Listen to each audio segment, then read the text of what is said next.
And maybe Alicia when she put herself together.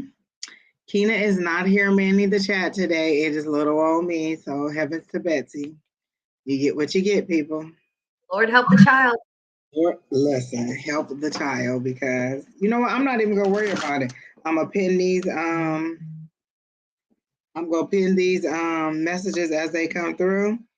And that's the best that we gonna do. If you get missed, then I don't tell you. Just technology, people, technology. I'm just not the one. I'm just not the one. Okay. So then, what else was I gonna say? Oh, let me tell you this. Hi, Terry T. How much? Happy almost your birthday. I know your birthday is tomorrow. And I know we're taking shots today.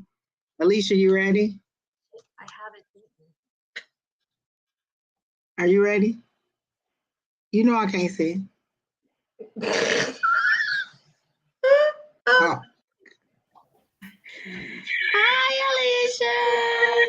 I love your hair. I heard you was over there being Betty Crocker and everything today. Like you was cooking a full meal. Like, did you make French bread and everything? You know I make garlic bread. Hi, Miss Shay Moore. Hi, Mary Ann. Hi, Crystal. What you call it? I don't know why at 4:46 I was like, you know what? Let me take these twists out. And thought I was gonna I don't know why you thought that either. But you thought it was gonna take 15 minutes and you was gonna be done. Yep. Okay. That's so cute. I mean, that's real cute that you thought that. Yeah, it is. Oh, cute. I have packed a total of 1, 2, 3, 4 boxes, people. I am on the move. Like I got a box with shoes in it. I got a box with sheets and wait, is that sheets? I don't know, something else in it. I got a box of purses in it. And I cleaned out my 2 nightstand drawers. So I am on the move, people. Hello, Affirm. So I am moving it and grooving it. Listen, this is going to be the longest packing project ever. I'm over it already. Every time I put something in a box, I was like, Lord, just whew. I threw away more stuff than I kept. I can't live my life like this. But how was you guys day? Oh, Alicia, remember when we were showing that picture of food? Me and Sheri went to Lolo's yesterday, and when I say good, woo, baby, it was good. I had catfish and a chicken breast and okra and mac and cheese and cornbread and on a Palmer. It was way just, oh my God, it was so good. So good. I got it here. Oh, the cards for the love reading. All right now. Pleasure Oracle. Well now. Yes, Terry T, my fundraising did go over my goal, but you people can still donate. Don't even act like that. We're still making more money. And I still got Cash App money to throw on there too. So we're doing very well. We're almost at $500, or is it $400? Almost at $500. So keep on donating. As long as you're donating, I'm walking. And let me tell you people, just the walking is a lot. But I'd rather do that than to do that Leslie video because Leslie is not no joke. Hello, Mama Matters. Hello, Miss Julie. I want a reading with Alicia. Hi, Mama. Hi, Mommy Matters. Oh wait, Kathy, let me missed pin you. that. Hello, sister. All right. So guys, you all know the whole spiel. Put your question in the chat. Don't ask me if you can't. Is it still open? Just put your question in the chat. Keena is not here, so Lord help the children. Okay. Let me say this. If you make it on the look, may the odds forever be in your favor with getting on that list because let me tell you, if I miss your question, I mean, it's just too bad. I just listen. I'm doing the best I can. That's all I can tell you. I don't know. Oh, she got Fireball. Wait, let me show you what I got. Hold on. Cause see, y'all went small. Hold on. I don't drink, and I haven't eaten all day. What you got? Crown. Vanilla Crown. We're doing shots for Terry T's 21st birthday, so we about to get it in. Woo, look, we're not. They could be a good sponsor. Look. And I got the mother of all shot glasses. Somebody gave me this for my birthday with a half a pint crown. That's how much they know I love, right? This is a wide glass. It's a lot of shot in here.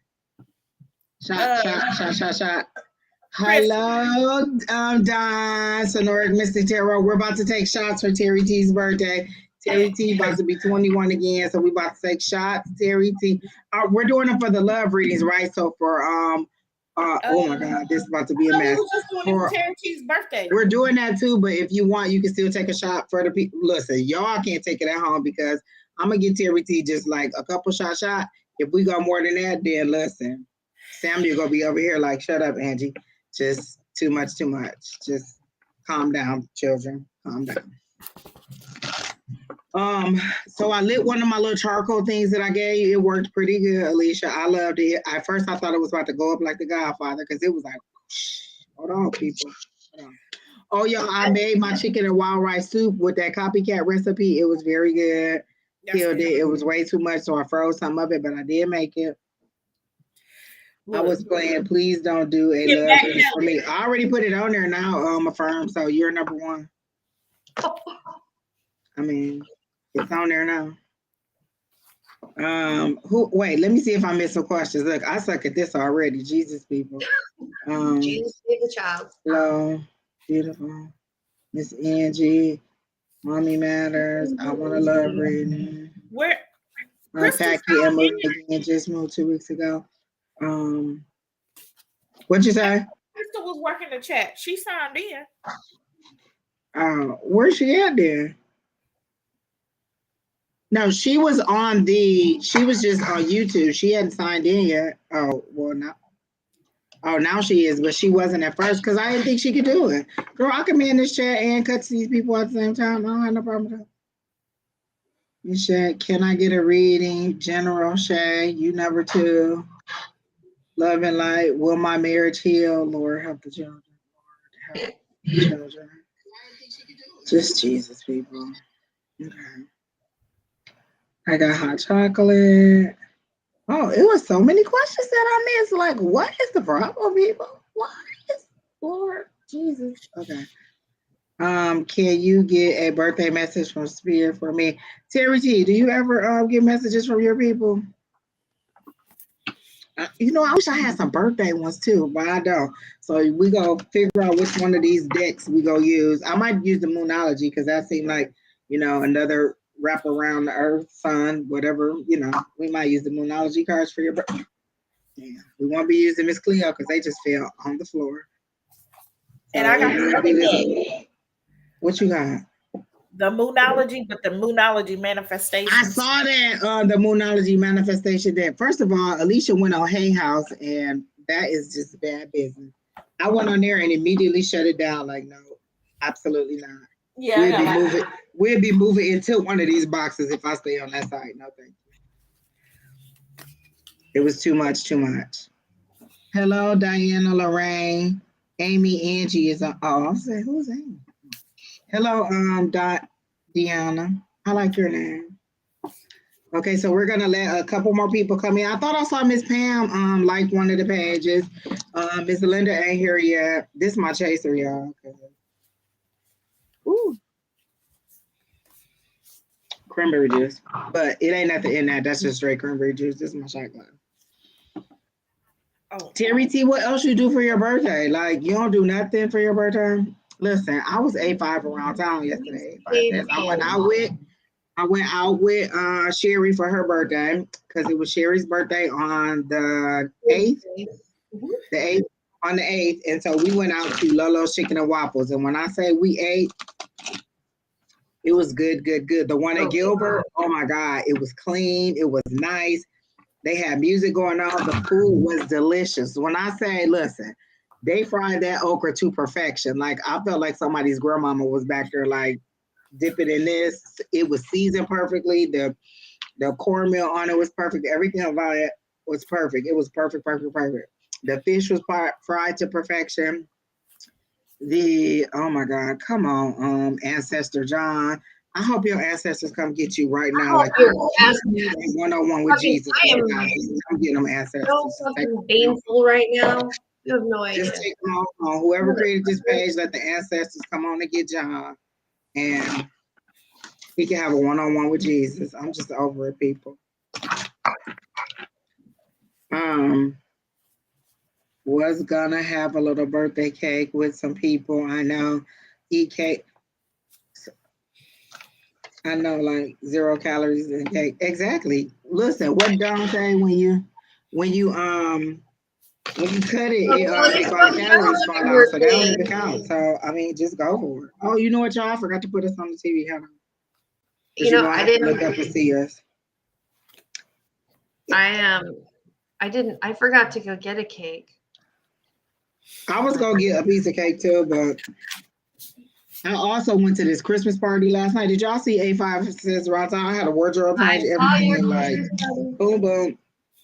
They had good food. They had drinks aplenty. They was like, come on, have a drink, have a drink. I was like, oh, okay. And then they was like, if you need an Uber home, we got you. I was like, oh, okay. You always call me. It was in Scottsdale. Oh, I guess that ain't too far. It was at the Valley Hill in Scottsdale. I know, I was there. Were you on the roof? Were you on the roof? No, we weren't on the roof. We were like soon as you get out, where valet takes your car, there's a little reception area. So we had a reception area back there, and then they opened the doors and we just went inside. So we did the reception area outside where you had drinks, and then we went inside and had food. Good food. It was good food. I was there the week before on a They Thursday. made these little bitty like cheesecakes. It was like we thought it was gonna be Oreo at the bottom, and then it was like a mint cookie at the bottom, and then the cheesecake and the little whipped cream. It was just the right amount to not send you over the top. Yes, we had ours businesses vendors the week before on Thursday on the rooftop. So we were up there and they had turkey and beef and salad and all that delicious food. The same food. It looked like the same food that you had and I had. And those, I know what those cheesecakes you're talking about. Oh yeah, probably. I had the beef with the mashed potatoes and asparagus. I had turkey and salad when I was there. I have a hard time eating beef. It wasn't too bad. Except for Dawn's brisket. It was so tender. Thank you. Hey, Tanisha. Thank you, Crystal. She said I was cute. That's all I'm trying to say, y'all. I ain't get no dates, but I did look good. A5says and Sheri.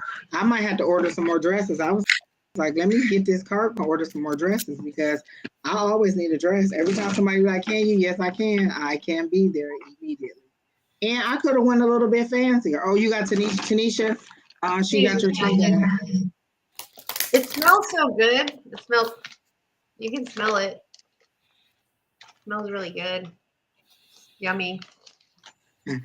Don, listen, I love when Don is in the chat. He'd be so good with them. So we're just waiting on a few people to add up. Tanisha said finally. I know, right? So I'm gonna make her another. Actually, we got about 6 people on there, so we're ready whenever you are. Come on, guys. I know y'all want some love readings or y'all want something, because I know y'all be like, it's about to be Christmas. Y'all want to know whether y'all need to buy a gift or not.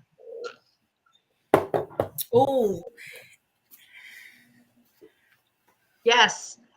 The postmark on that package is July 22nd, 2022. Listen, Crystal trying to make me believe that it's Black people in Minnesota. I don't even believe it. She be like, I started to take a picture of all the people. I said, I ain't gonna ever believe that you took that picture in Minnesota. I'm gonna believe that you took a picture from somebody else's page and sent it to me of a whole bunch of Black people, because it can't possibly be that many Black people in Minnesota. Like, I don't believe it. It feel like most of it's just rolling hills or farmland. I just don't know. Can't with you. I can't with her either. I'm just saying. And let me tell you this, I didn't know that the Lolo's was downtown Gilbert, and it was a nice little trot in them hills that I had on.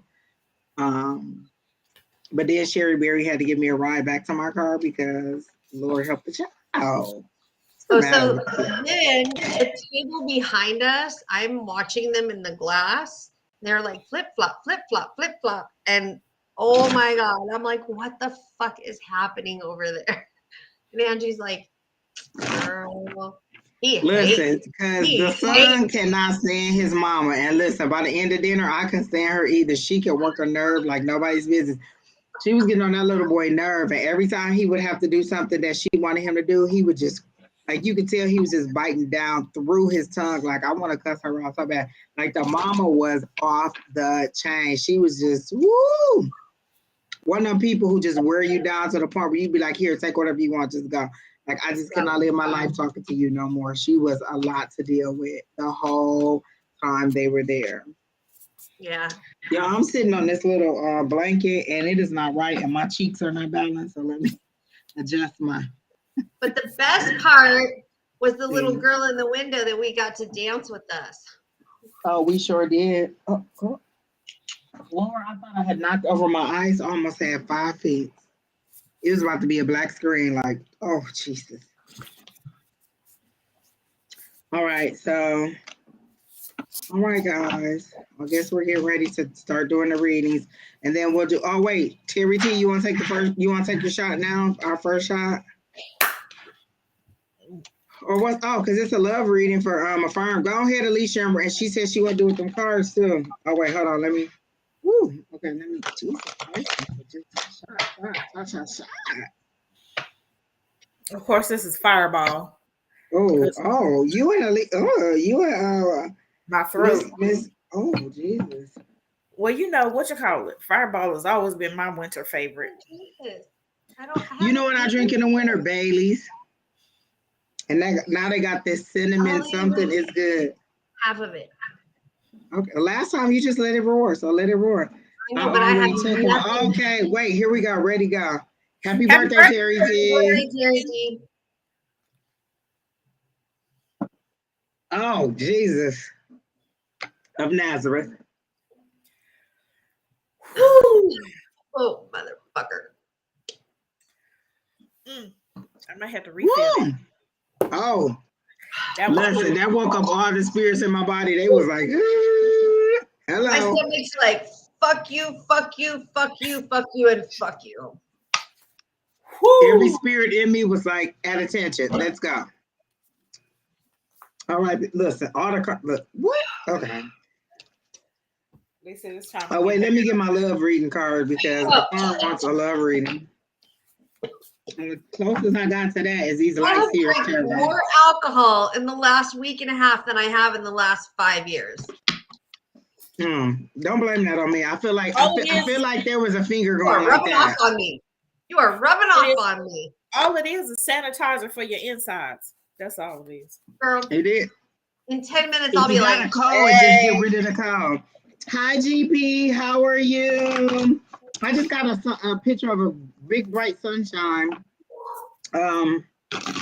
When I saw you, like, you know how they show the sun is coming up like that. That's what I saw when I saw you. Your hi, ladies, Miss GP.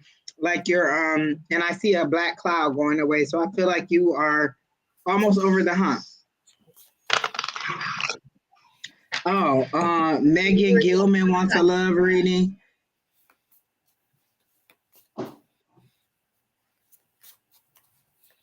Let me tell you about that Crystal. Pull some cars over. Crystal always trying to get somebody to be talking about the snow. Don't believe her. Ain't no man coming in the snow. It's too cold for that.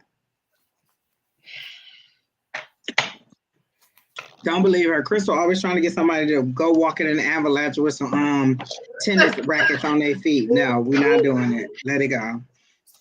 Okay, I'm talking to Crystal the other day, and she talking about her son. She like, when I pick you up, you don't never have on your snow pants, your gloves, your hat, your jacket, your scarf. Oh my God, like that's 75 items he got to put on to come home. Just Jesus, people. Can't nobody keep up with all that. I barely can keep up with my keys, and you want a little child to keep up with 27 items for the winter. I just almost fell out when she told me. I can't be dealing with that. Don, I love it.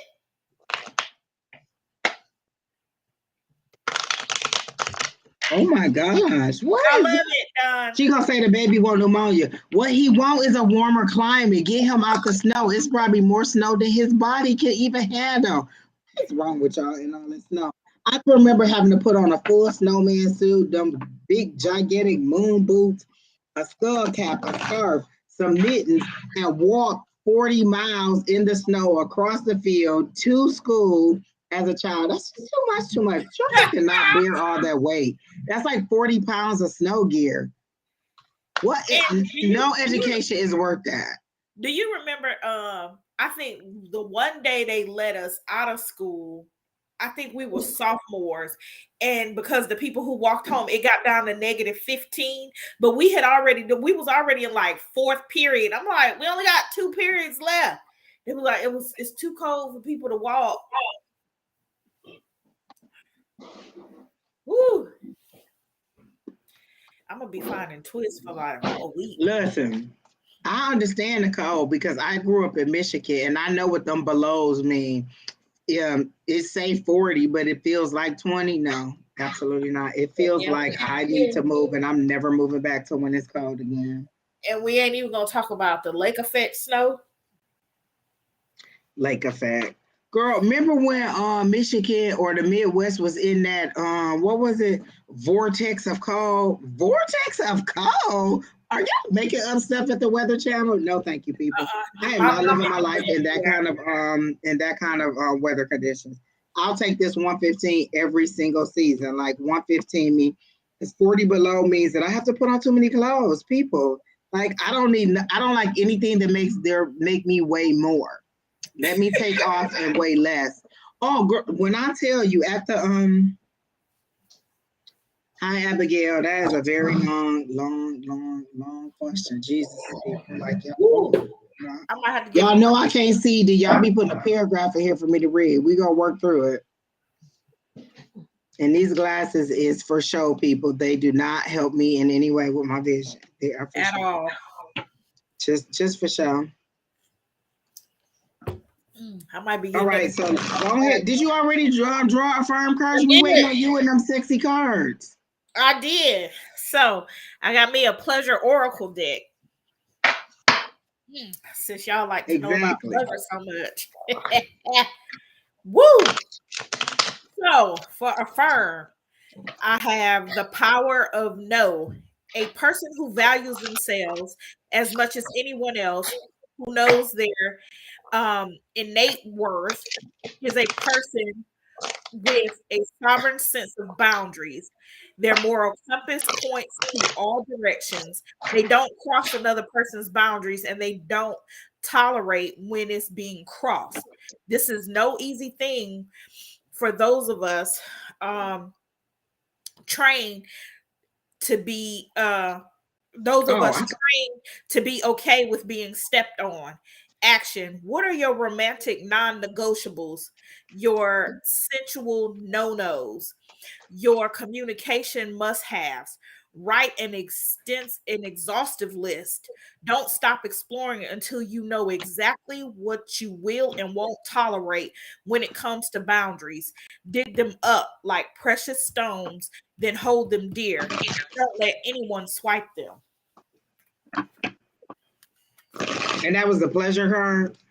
Yep, the pleasure oracle is said it talks about love in all instances, meaning relationships are also loving yourself. So it just depends on. This card popped out when I was shuffling because I cleaned them trying to get some more of my energy into them, but when I was shuffling and said affirm, it popped out. So this was definitely talking about boundaries and setting. Write your exhaustive list and don't let anyone cross those boundaries, or more importantly, don't let anyone in a relationship use you as a doormat. All right, Sheri, you can go ahead and go next. Okay, so I'm doing my plain deck of cards.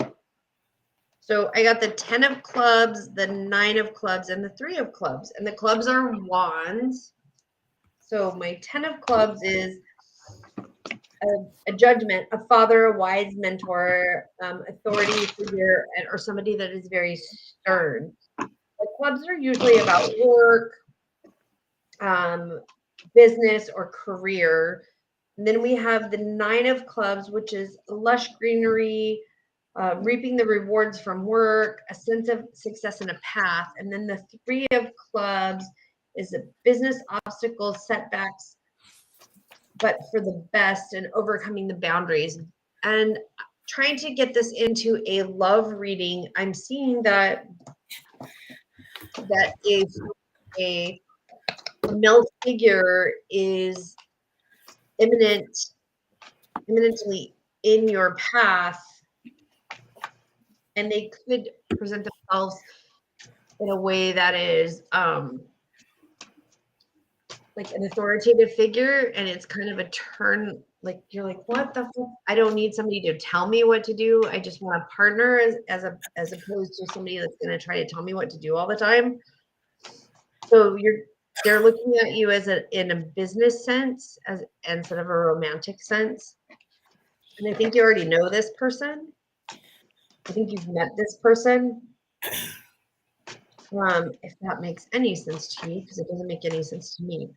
However, I do think that because we have the 9 of clubs, that this is going to work out well for you going forward. Okay, so I am doing a love reading, and I did what is your obstacle? And the first card I got for what is your obstacle is the Judgment. The Judgment is you. You see how she's allowing the real her to shine through or to be illuminated or is being called forth. The real you is being called forth. And what I heard was you have been in the shadows for so long. You have pulled yourself back from love for so long to heal. Are you really ready? If love called you, would you be ready for love? Not lust, which we don't have a problem with. Listen, hello, lust. That's all I'm trying to say. But love, if love called you, would you be ready? So this is, I love the way that they do the Judgment card because it's your higher self calling you. And this is a love reading. So I said, what is your obstacle? Are you ready for love? This is what they said. And so what they're telling me to tell you is to say, what do I need to do to be ready? How do I get from where I am to be ready for that love that I am wishing for? So that's your obstacle in love. So then I said, what's the advice from Spirit? And I got the Ace of Pentacles, which is usually material things, news about things coming in, offers and things like that. But this is said that I really want you to look at this because this looks like little seeds that are starting. You know how like if you take a plant and you put it down in water and those little seeds start to bud in there. So this is new love that is this is those seeds of love growing up and you remembering what that means. Like you buried that love, you buried those seeds way down in there. And so this is them little things sprouting up because now it's time for you to find new love, but it's also time for you to have a different mindset on it. So then I wanted one more card for your overall energy or for the outcome of the love for you. So we had, this is your challenge. Are you ready? You allowing the true you to be called to love. And then this is those seeds that you planted, new love, new hope, new beliefs, new things coming in. This is a beginning, and Ace is a 1. So you're at the very beginning of it. It may not even, it's the very beginning. It's not well into the stages. It's the very beginning. That could be just like, oh, I'm open to it. Oh, I'm ready for it. Oh, I think I can do it. Oh, I have that positive mindset. So that's what that is. So then I asked for the outcome, and the outcome was the Emperor. So that means you want a strong man who makes decisions. Emperors rule kingdoms. You see him holding that chess pawn, that chess piece in his hand, because that means he makes moves. When he says do this, it happens. When he says do that, it happens. So that's the energy that you want your new mate to be in, but also with the love coming towards you. You don't want him to be this way and to be a dictator. You want him to be this way and also be supportive and loving and caring. So that's the energy that's the overall or the outcome of the situation. That's what you want. That's what you're going to get. So that's what I got for you in love. I did not get a time frame on it. It seems like you're well into your healing journey and that it's coming. But the only thing you have to understand is your challenge is you. Are you ready for love? If they sent the man that you think that you want right now, would you be ready to have him and move forward with him? Or is that just something nice to say? Then the Queen of Cups just came up. I was shuffling and the Queen of Cups come up. That's total surrender. I like the way they do the Queen of Cups because her hands are open and she's looking up and it looks like she's praying. And so when I saw this card for you, it says total surrender. Are you ready to surrender to what could possibly be by also letting go of what has happened in your past? I know this has happened, but are you ready for what could possibly be? Or are you going to pour water on a fire that's just barely starting before it even gets anywhere because you can't let go or forget what happened in the past and you don't want it to happen in the future, so you can't let go. So this is total surrender to your emotions, to your higher power, in order to allow them to lead you to where you want to be.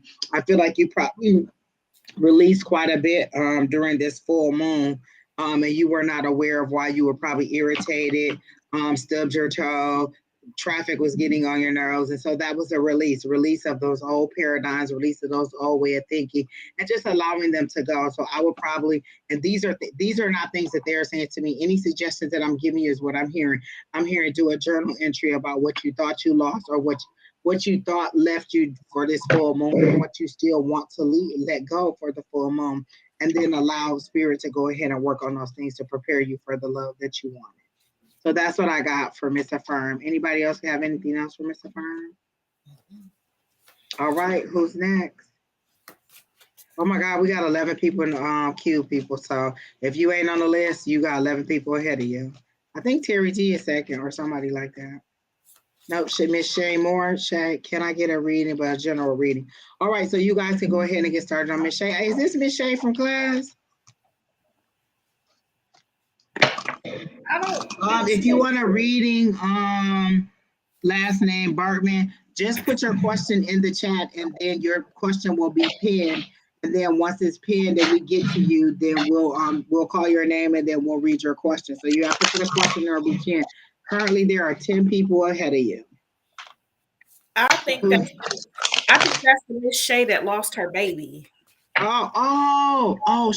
that ain't this. Oh no, because that was S. Marie. That's S. Marie in the class. Yeah, okay. It's spelled different. Hi, Miss Shay. How are you?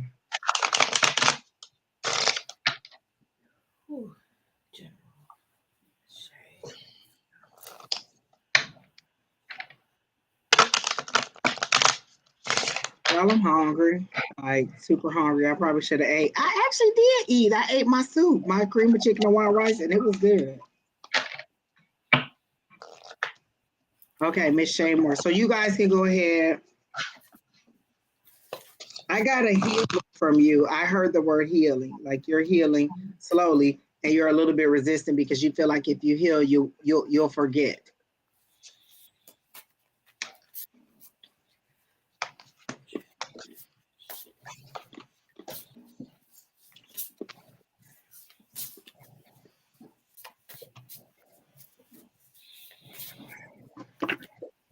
So for Miss Shay Moore, I'm going to do the True Heart card by Rachel True.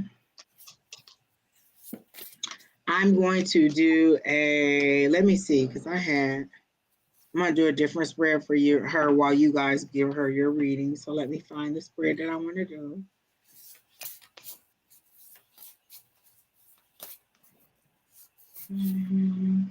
Okay.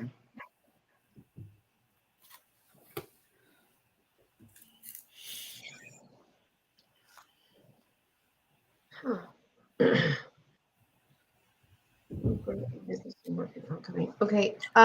So as you know, I'm using a regular deck of cards, and I got the Two of Spades, which again is a sword in your past position. There is a separation, a fighting, a falling out, or a pushing a button. So there's like strife or controversy in the past, and you're struggling to get past that. Then I get your Ace of Diamonds, which is the Pentacles, which is money and abundance and opportunity, and your luck is shifting. So whatever you were fighting for in the past is moving forward now, and you're gaining the abundance and the opportunities and what you need to come to fruition for you. And then I have the 4 of Clubs, which is basically the wands. And this is potential and growth in business work or outcome, and the outcome is good. So not necessarily that this could be work, but for me, work could not only be like work life, but it could be like personal work that you're doing with inside yourself, or a relationship, or with somebody else. So I'm seeing that you have had that strife in the past, that it is overcoming, and it's like coming, you're getting the luck, you're getting the clearing, you're getting the new opportunities, and new things are coming to help clear out this badness, and that you will be getting the growth that you need to pull everything out.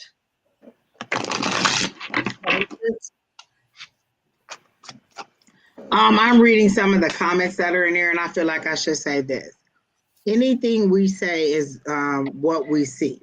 It's essentially entertainment purposes only, but it is what we see. Like, I literally go to Spirit and Access, and I tell you what I see. If there's a decision that needs to be made, the ultimate final decision is yours. Do not base it on everything that I say or anything that I say.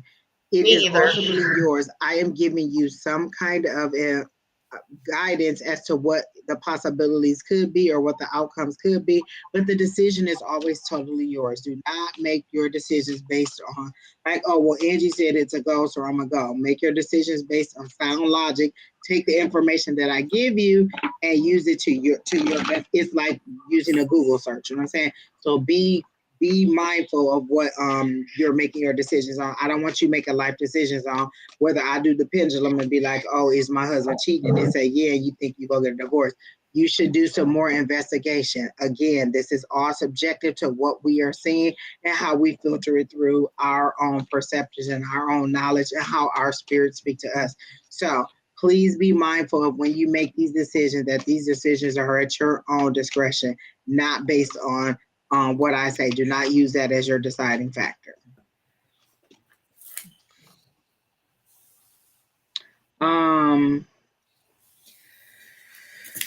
Okay, so General, did you finish, Miss Shay? Yes. Okay, and so Alicia. All right, Miss Shay. What I did not pull any of my tarot. I pulled my Sign of the Times Oracle, and I pulled my African Goddess Rising Oracle. And one thing I pulled out for Sign of the Times, yield or patience. And if you notice, the sign is covered by all this foliage, so you don't see the big picture yet. And I think that's some of the things you're going through right now. I couldn't begin to say I know what you feel like with infant loss, because I don't. But I think, you don't see the big picture, and I can imagine that we all know it's a purpose when something happens, but when we can't explain it or it hurts like that, we definitely don't know the purpose, and we definitely can't see the big picture. And sometimes we sit in anger. I also got for you, bye Pooh. I also got for you yin and yang, balance. And now when I first, a lot of times the yin and yang about balance is talking about spiritual and secular, basically work and play, or something really obvious that you need. But I think your balance comes in with not cutting yourself off, having a balance of socialization and being alone, and making sure that you're not doing too much of one thing, because with what you went through, it's very easy to go one way or the other. So you want to keep that in mind. Also, this was really weird for me. It came up as speak up, but then I heard others need you.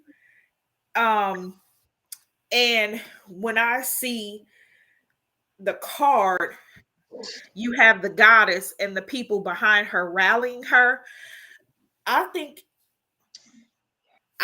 what's gonna happen is it's gonna be some people who experience the same thing you've experienced, and that you will be used to assist them. And what came to mind is when I pulled this card, the name Shannon dropped in my head. And I know you don't know who she is, but she used to be my loctician, and she's a healer now. And her daughter passed away 3 weeks before her high school graduation suddenly. And what she does is she gives space and she gives healing to angel moms, and she'll say, I'm the mother of an angel. And she could have been angry, she could have crawled in a ball and been angry at the rest of the world, but she uses her platform and she uses what happened to her to give a space for other moms who went through the exact same thing that she went through. And I think that's going to be very important for you, speaking up for other moms, or giving other moms that space that maybe you didn't have. Because I don't tap into energies often. I'm a card girl, but something is telling me that you are on the fence between religion and spirituality. But once you tap in, you'll create that space for healing for other moms.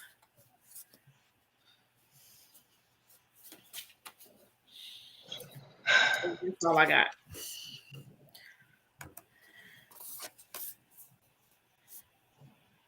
What you mean?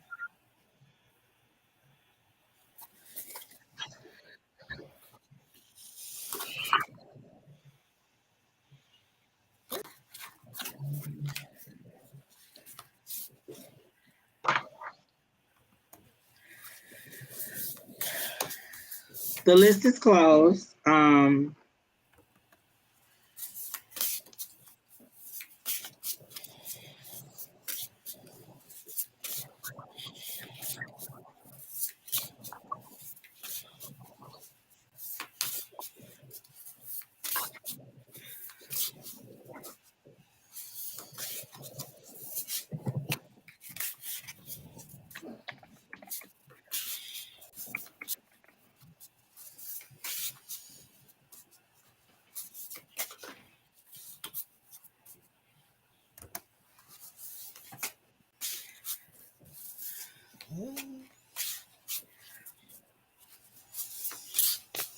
Okay, so we were trying to get something working in the back.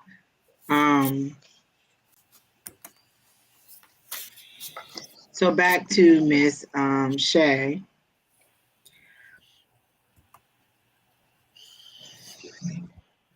Okay.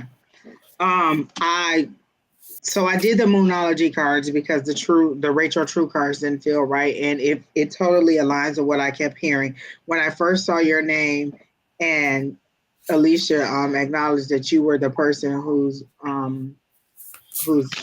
child had passed. The first thing I heard was healing, and this is what I got: a time for healing. But what I heard was it's okay to sit in the tears. It's okay to sit in the pain. It's okay to sit in it so you can let it pass through. If you keep trying to push it down and be like, oh, I don't want to deal with it, you're not processing through it. You're just pushing it down. And what happens when you keep pushing things down and pushing things down and pushing things down? They eventually get to the point where they just explode, or they just push out, or you can't pack any more in and you explode. So what we're getting is it's a time for healing. so you can sit in the pain. If there's days where you just sit in your tears, that's fine. I always say the tears water the seeds that you've planted. So allow those tears to flow so that you can do the healing. Do not let people put a timetable on how long you have to heal, how long it's going to take you to move on, how long it's going to take you. It is your journey. It is not mine. And I cannot tell you when enough is enough. If you need to sit in it, sit in it. So that's what I get. And I get goosebumps when I said that, but I got it's a time for healing. So that was the first card I got. And then I got believe in the impossible, because I feel like you don't think that there's ever a morning you're going to wake up and you don't want to cry, or you don't feel bad, or you don't want to just go back to sleep and wish it was a dream. They're saying believe in the impossible. Your healing is coming. Allow it all to work through. Allow that frustration, allow that anger, allow all of that to process through. If you need to cuss and fuss, cuss and fuss. If you need to write it out, write it out. Whatever you need to do to let it process through, let it process through, and stop trying to be like, oh, I'm okay, I'm okay, I'm okay. You're not okay. If this was me, I would not be okay at this point. It is a long journey, and it's okay. You have support. Allow yourself to grieve in the way that you need to, and don't feel like you have to rush through it, because it's just going to come back. So allow yourself to process through it at the rate that is comfortable for you. And then as you make it through the stages, you'll be better than if you just kind of rush through it, or if you didn't deal with it all. So your healing is coming. But the last card that I got was believe in the impossible. Believe that one day you'll wake up and you'll feel joy. Just like you were saying about your friend who turned, or the person, your loctician, who turned her heartache into something positive. And maybe that's where I got the balance card from, because if she's not grieving and she's just putting up that wall, maybe that's where that balance card comes in, that she's not feeling her emotions. And it's a sign for her to, because I was getting it as she was cutting herself off. And maybe it is, she's cutting herself off from the emotions. From the emotions. Because I clearly saw like a wall like in front of her, and I thought she was cutting herself off from other people. But that must she's cutting herself off from her emotions. Don't be laughing at me. Oh Lord, I don't push the button that I should not have touched on my side.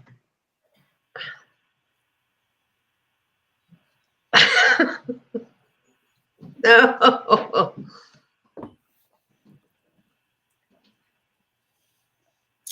Alicia just took another shot. Hey, John Bill Clinton Smith. We haven't seen you in a while. I guess you're back from your world tour with your new mistress, and now you're coming back to see us. It's great to see you. Terry T, them shots make you warm and tingly inside, just like from the top of your head to the bottom of your feet. You be like, whoo. Workers Put some hair on your chest too if you take it right. Just let it go, Terry T. Listen, Terry T, you better go out with some friends and have a good time. And even if, listen, me and Sheri went out just by ourselves. We didn't need anybody else. And you can have a good time. So just go out and at least have, do something. I did not have any cake today, but I did have a drumstick today. And it was delicious. And I thought of you while I was eating it. Like, happy birthday to Terry T. A drumstick. Not like a drumstick, like a chicken leg, a drumstick, the ice cream. I had that kind of drumstick, just so you guys know. John B. Clinton, we know you love us, but you cheat on us often. Hi, Miss Julie. She says she with you, Sheri Berry. You said it got a little toot. Listen, that's what it's for. It's supposed to. Yeah, but I don't. It's supposed to make all day. I have not eaten all day. I ate, so that ain't even my problem. I ate. Whatever. I did not. I've been running around all day. I'm all, whoa, I don't like this. So Miss Shay, I hope that helps you, and I hope that gives you a little bit more ability to cope, because sometimes we don't know what direction to go. Also, I'm hearing that you should find a group of people who you can talk to, communicate with, and just kind of support you in your loss. All right, so who's next, Miss Crystal?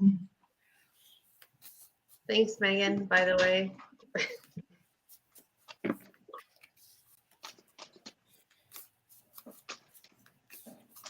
Vanessa, love and light, will my marriage heal and get stronger? Praise Jesus. Did you guys go to a counselor? This seems to be beyond your ability to resolve. So did you go to a counselor? Because I feel like you're just having the same conversations back and forth. Is immediately when I read your questions, I just got a whole bunch of this back and forth. Like you want to make your point, he wants to make, or that person wants to make their point, and nobody's actually hearing the other person. So the first question that came to mind for me was, did you guys go and talk to a marriage counselor? Someone who's from a totally outside, who can look at your situation and give you a little bit more clarity. So I would say a marriage counselor would probably be a good thing. So you said you did. So in therapy, were there things that you found out that are your deal breakers, or that you want to walk away from? Or are there things that you feel like you can walk, that you can go? Ultimately, the decision is always yours. I can pull the cards and it could say, is my relationship going to get stronger? But that is totally dependent upon you. The pendulum could say yes, but if one of you is not willing to work on it, then it's not going to happen. But also, if it's too much of a struggle, is that something that you really want to do? So the decision is ultimately yours. I will pull one card for the overall energy of your marriage, and then I'll do the pendulum if I can find it for, is it going to heal? But ultimately, that decision is yours. You're coming to ask somebody about chance because there's a fear that you don't want to. There's that fear that if I move forward, there'll be more pain. But if I don't move forward, I'll be alone. So all of your decisions regarding this marriage is based on fear. It's not based on, I love my person so much. It's based on, I am afraid of whatever it is that I'm afraid of, and this is what's going on. Oh my God, the cards are popping out like crazy. So Jesus Christ. So it's ultimately up to you. I did get some cards and I did a pendulum for you. But again, this is something that is a decision for you. When you're coming to one of us to ask about your marriage, then it's probably beyond a reading. But I'll go ahead and tell you what I saw from the cards that I pulled. So the first card I got was the Ace of Cups. So I got new love, not as a new person, but as a newly discovered love between you two. I would hope that counseling was a positive thing for you, but I get something new. So it's either, you know what, I get it as self-love. Maybe you realize that you need to love yourself. So I don't get it as a new love between you two. I get it as self-love. You realize that you weren't valuing yourself and that you weren't demanding the love that you want. So if nothing else, this situation or this rift that you're going through has taught you to love yourself, have given you another eye to look at, like, wait, I'm allowing this to happen. I'm not being loved. So this is what you're getting. So this is what Where's your pink cup? Huh? this is what you're getting regarding that was the first card I got. So then I got heartbreak. So for me, heartbreak, and it was in the upright, so it means that there's going to be a broken heart. Maybe you're finding out things that you can't deal with. Maybe you're deciding that, you know what, I value me more than I value what we have, and I am going to move on because I get heartbreak. I got the Three of Swords, so I got heartbreak. So that doesn't necessarily mean an ending, but it does mean that there is some pain that is going along with this situation. And then I got the Eight of Disc, and I like the way that they did this one because this person is covered up. They're not trying to be seen, but they're working on it. So this is them working hard at it. I feel like this is you working on yourself, working on making you better, not necessarily you working on your relationship. So I don't see, and I'm not saying that you're not, but it seems to me that your priority in this situation has shifted more to you. Discovering the love that you need, figuring out that this may not be the best situation for you, and then working on making you a better person. So I do not get that you're going to move forward in this. And it's really, really weighing on you because now they're showing me that Nine of Swords, and that Nine of Swords is your thoughts, keeping you up, keeping you from sleeping, not knowing what to do, feeling overwhelmed with your thoughts, inundating. Should I go? Should I stay? Is this the reason I should go? Is this the reason I should stay? And not having any solid footing and feeling like the spaces are shifting. And I feel like you guys didn't finish therapy because there was too much that you were finding out about each other and you couldn't deal with what you were finding out.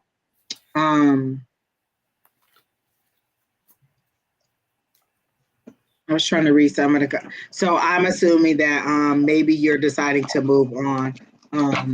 and you just wanted kind of confirmation from us as to what to do. I'll do the pendulum because I said I would do the pendulum. So what I got was, so I'll just ask, your question was, will my marriage heal and get stronger? And I'm going to say to your current husband, because I could say, yeah, I can ask that question and it not be this husband. So I'm going to make it clear when I ask the question. Will Vanessa's marriage to her current husband heal and get stronger?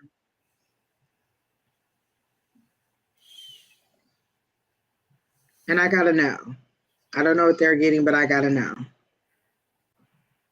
You got to know? No. Okay. No. So everybody got to know. So in that situation, and black is a no. So we got to know. And I feel like you've already chosen, but you just wanted to see if the cards would align with what you were thinking. And it does seem to be. I wish you the best. I wish you all healing. And I hope that you find the love that just ignites your kundalini to the point where you just spring up like a hot springs well. Hello, somebody. Give it to her one good time. So that's a no. If you guys are wanting to take a shot, you take 2 shots on a no. So that was a no on that. So you guys can take 2 shots. Let me tell you what I'm not doing. Taking 2 shots. But I love you, Terry T. And happy birthday. I'm not taking any shots. Alicia, carry on. If your name is not scrolling across the bottom, then you are not on the list. And there is no need to post your question because we already have about 10 or 12 people ahead of you. And you're not going to probably make it on the list tonight. But next is Terry T, who is the birthday guy. So Terry T, let's get it popping and see what's going on in your life. Just a birthday message from spirit. Let me see if I can do. I'm gonna do a mind, body, spirit for you in a reading. A mind, body, spirit. I'm trying to think of what cards I want to do. I'm going to stick with these Rachel True cards and give me a mind, body, spirit for Terry T for his upcoming year or for his next rotation around the sun. So what is good for Terry T's mind? Wow, as soon as I even thought it popped up. So there it is. That's your mind. All right, you guys can go ahead. Wait a minute. Did y'all all read the last person or did I skip y'all? I got to know. Well, okay. I did my pendulum and I got to know. Yeah, I did my pendulum. Plus, when I scour for what cards I should use, Pendizzle wasn't having it. Pendizzle was like, she already know the answer. So when I went over every single deck, Pendizzle was like, no, okay, don't even pull cards. Okay. All right, we can get back to Terry T. Terry T wants you to use them love cards. I know. Oh, this is what Miss Sheri Berry, you can go ahead. So Mr. Terry T, I got the Wheel of Fortune. So I see that this card literally flew across the floor. Like it flew out and landed on my floor. And it said, stop pulling cards. So for me, this means like everything is at your disposal. Like the world is your oyster. Seize it. Carpe diem. Carpe noctem. The day. Seize the night. Seize what you need. It's yours. You know how to get it. You know what it takes to get it. You know everything that you need to do this. This is, I mean, for me, I don't normally do just one card pulls, but this sucker flew out of my deck. And like really, I've been trying to do this deck, but I was told to pull this for you. So there you go. I know, short and sweet, sorry, but if you didn't see it fly, I mean, it flew. Woohoo, Terry, that's a good one. What turns you on? So much of our identity formation is determined by a list of likes and dislikes. We know our favorite foods and how they're best cooked. We know our preferred skincare routine and the itinerary of our perfect date. We often grow up perfecting our signature and even picking our favorite children's names. But what about our fetishes? If you can't instantly list the scenarios, styles, positions, or props of your ideal sexual encounter, then that's okay. We mustn't judge individuals for social problems. However, it is up to us individuals to address those problems. So, what turns you on? Make an extensive list. If you're not sure, it's time to find out. I was like, what? Props. Hello, somebody. Yeah, I like these. Okay. Did a mind, body, spirit. I haven't gotten the one for spirit, but for your mind, I got the indecisiveness. I got the two of disc, which means it's balancing your resources, balancing your and making a decision. This is you. This is all you. This is you finding balance in your resources, your time, your energy, your whatever. This is you needing to find balance in what you need to do. But see how they're on that tightrope and they're just kind of just walking through life.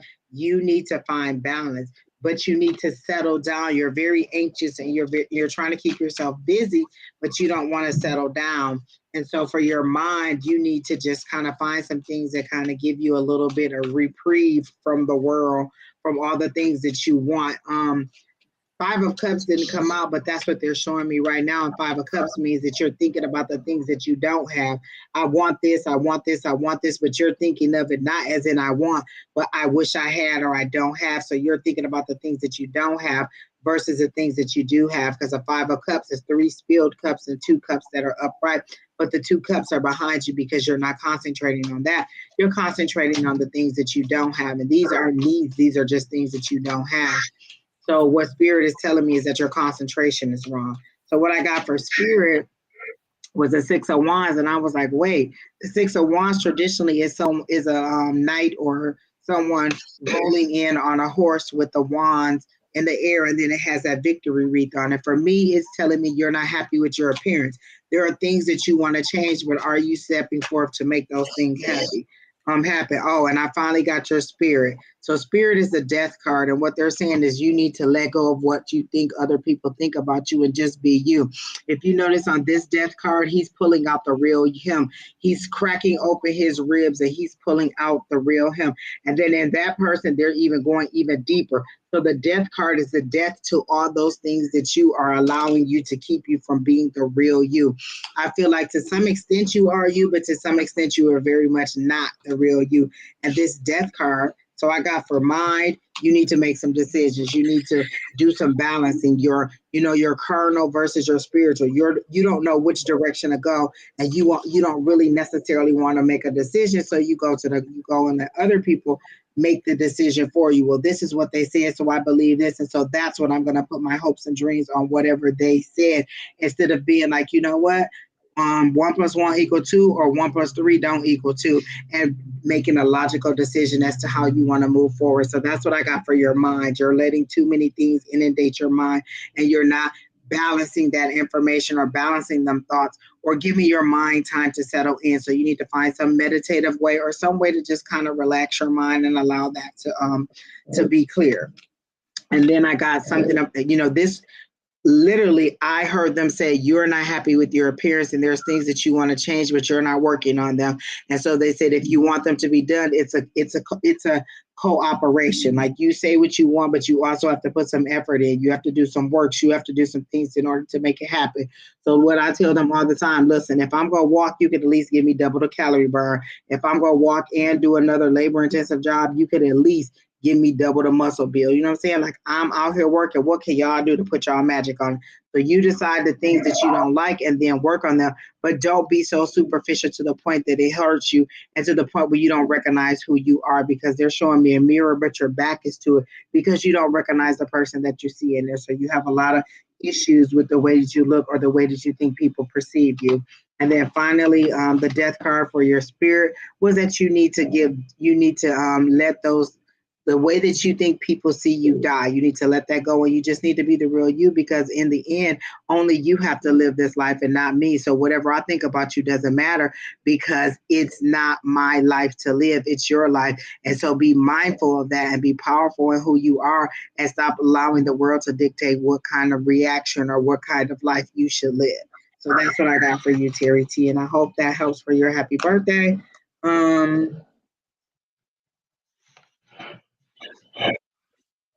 Oh, that's good. So that's perfect. He said he just started a new routine. So that is right on point with them saying there are things about your appearance that you don't like, but you are working on them now. So that's good.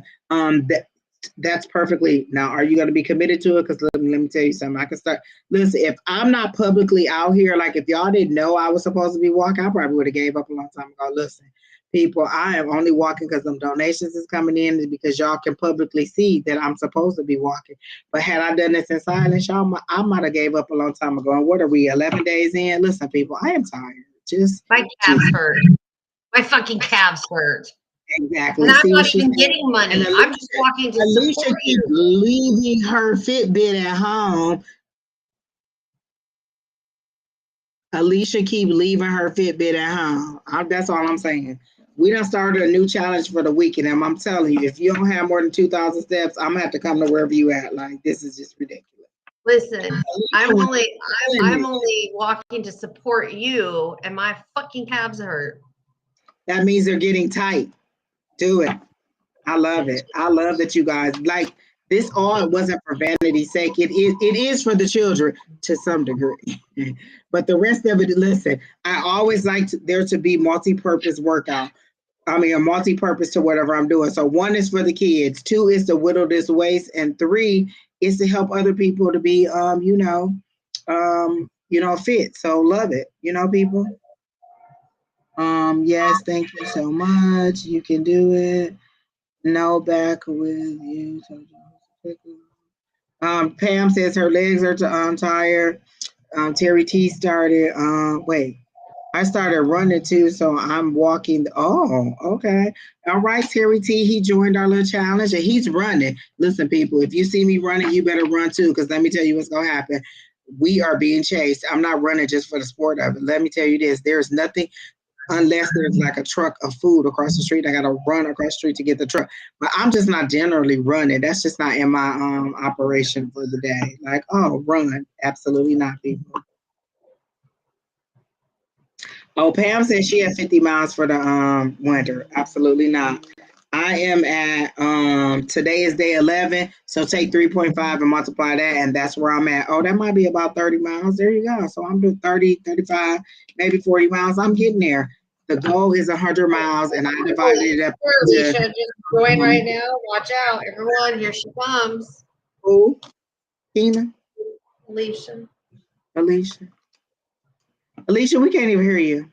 That's next week for the work week hustle. Oh, all right. We'll see what you gonna do. So I got 4,800 steps in for today. I'm gonna give you one card for your overall year, Terry T. I don't know why that just popped up, so I'm gonna pull one card for your 2023, your overall energy for 2023 for Terry T. Just one card. I'm gonna pull one card for Terry T's overall energy for 2023. What card say that? It should be Terry T come to class. He should have been coming to class. Terry T, do you work? Is that why you can't come to class? We do it 6 p.m.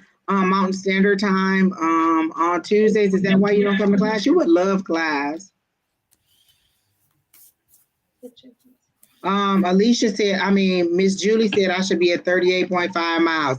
So that's where I'm at with it, because I do 3.5 a day. Like I have the perfect route. And if I walk it every single, no matter, you know what I'm saying? I always get 3.5 miles at the end. So I walk that same route every single day. And so when I post like I have 18 or 19,000 steps, that's my total steps for the day. But my actual walk for the cause, I do that 3.5 loop every single day. So those are my actual mileage that I count for the walk that I'm doing, or for the December challenge. But there's other I do more miles than that. Okay. Oh my God, Terry T, I'm trying to get one card for you, and it's just acting real special. Alicia, did you already go for Terry T? Yeah. Okay. I actually found my bone kit. So if I'm practicing my rolling the bones kits.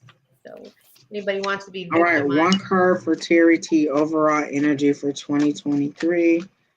One card for Terry T for the overall energy for 2023. You know what? It's not going to come out, but they showed me hope. They showed me the star card. So the star card is your overall energy for 2023, and that's hope. That's giving more hope, putting more beliefs out there, and believing more in yourself, not in what we tell you about you, in you. Like putting out the thought, like, you know what, I want blah, blah, blah, and then believing that you are of the ability to accomplish it without someone else giving you confirmation, just believing I can do it. And believe me, Terry T, I am not totally there either, but that is what your 2023 energy is. That's your lesson, to believe in who you are. But there's a lot of times the spirit tells me stuff and I'll be like, oh, okay, we'll see. And then if it happen, it happen. If it don't happen, it don't happen. And so it's a growing process. It's not always going to be that you're going to wake up and be like, you know what, I got it today. I can do whatever. Some days you're going to need to talk yourself into it. Some days you're going to need that theme song, that motivation, that whatever it is to pull you through. Some mornings before I open my eyes, I just say, this is going to be a great day. Even before I look to see what's coming up on my calendar or what meetings I got or who I got to deal with, I say that it's going to be a great day. And Lord and behold, it is a great day sometimes. And Terry T, if you're serious about this love spell, you know how to get a hold of me, right? Just saying. I hope that you mean for self-love, because I've been in groups where people have asked for love spells and they've gotten exactly what they wanted, and then they were overwhelmed because the person wouldn't go away, and the person, like, they wanted this person to love them. They got this person to love them. And then when they got to know that person, they didn't like them and they couldn't get that person off of them. And so then they were in there like, how do I get rid of a love spell? So be mindful of what you're asking. You're literally asking the universe to bind up somebody else's free will and make them focus on you. So be mindful of that. What if somebody you didn't want to be with was trying to bind up you and get you to love them? And so be mindful of the things that you're asking for. So I hope the love spell is a self-love spell and to make you more appealing and more attractive to people, and not to get somebody to be bound to you. I do not do love spells on a specific person. So I would only do a love spell for Terry T to love themselves better and to be more attractive for their right person, for their person. So it wouldn't be like, hey, I want, you know, person so and so. I would be like, yeah, no, sorry, I'm not doing that. Terry T said it's time for me to take another shot. Lord have mercy. Listen, Terry T, only for your birthday. Shot. Listen, you better be listening to some music and dancing around too in your underwear with your button-down shirt up like you on Risky Business. And what was his little name on that little thing that was dancing on Risky Business? What was his name? And the little t-shirt and the little socks and the shirt. What was his name? Tom Cruise. There you go. You better be dancing around all day or doing something, eating a steak or nothing but cakes or something. Here we go, Terry T. Happy birthday. Jesus Christ, people. Look, Andrew Dice Clay about to come on. I'm just telling y'all. Whoo, that second shot of Fireball is hit. And plus, not to mention, I got my tea. Oh, Jesus. Y'all trying to kill Angie on the live. I got my apple cinnamon tea, and this got Fireball in it. Oh, my God. Let me say this, people.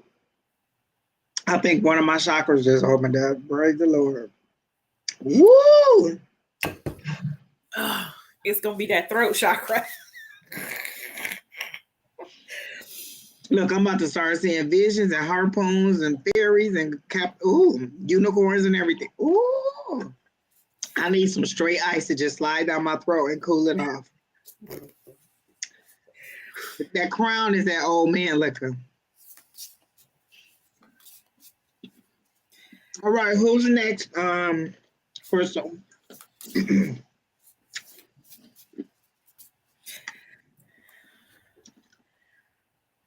Megan, she was here. Megan White, is that who we're talking about? Yeah. Oh, somebody else. It wasn't. Meg White is the one we know, right? Right. So who is the Megan that's we're waiting on?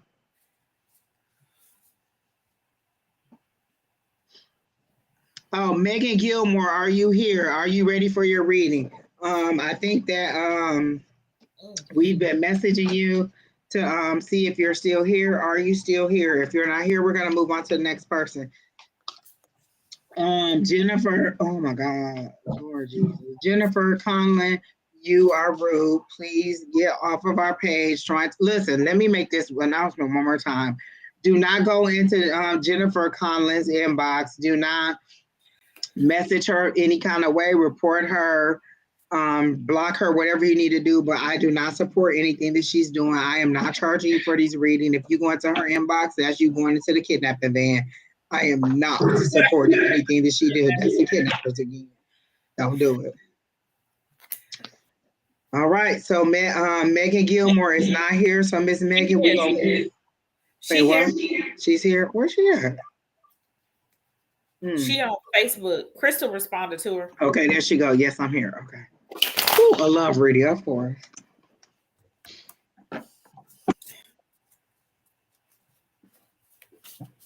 No, Camilla, we didn't miss you. You're next. You're after Megan. The list is scrolling across the bottom, guys. Please look at the list. That's why we put it against the bottom. Shoot.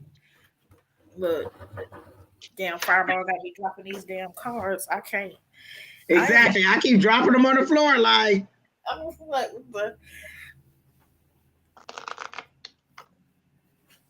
oh God, the floor is a long way away.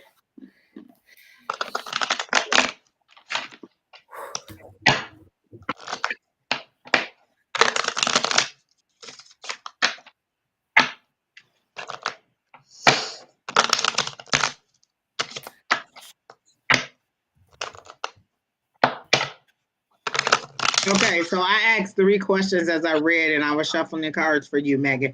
I asked, is Megan ready for love? And I said yes. And I heard yes. I asked, is Megan open to love? And I heard yes.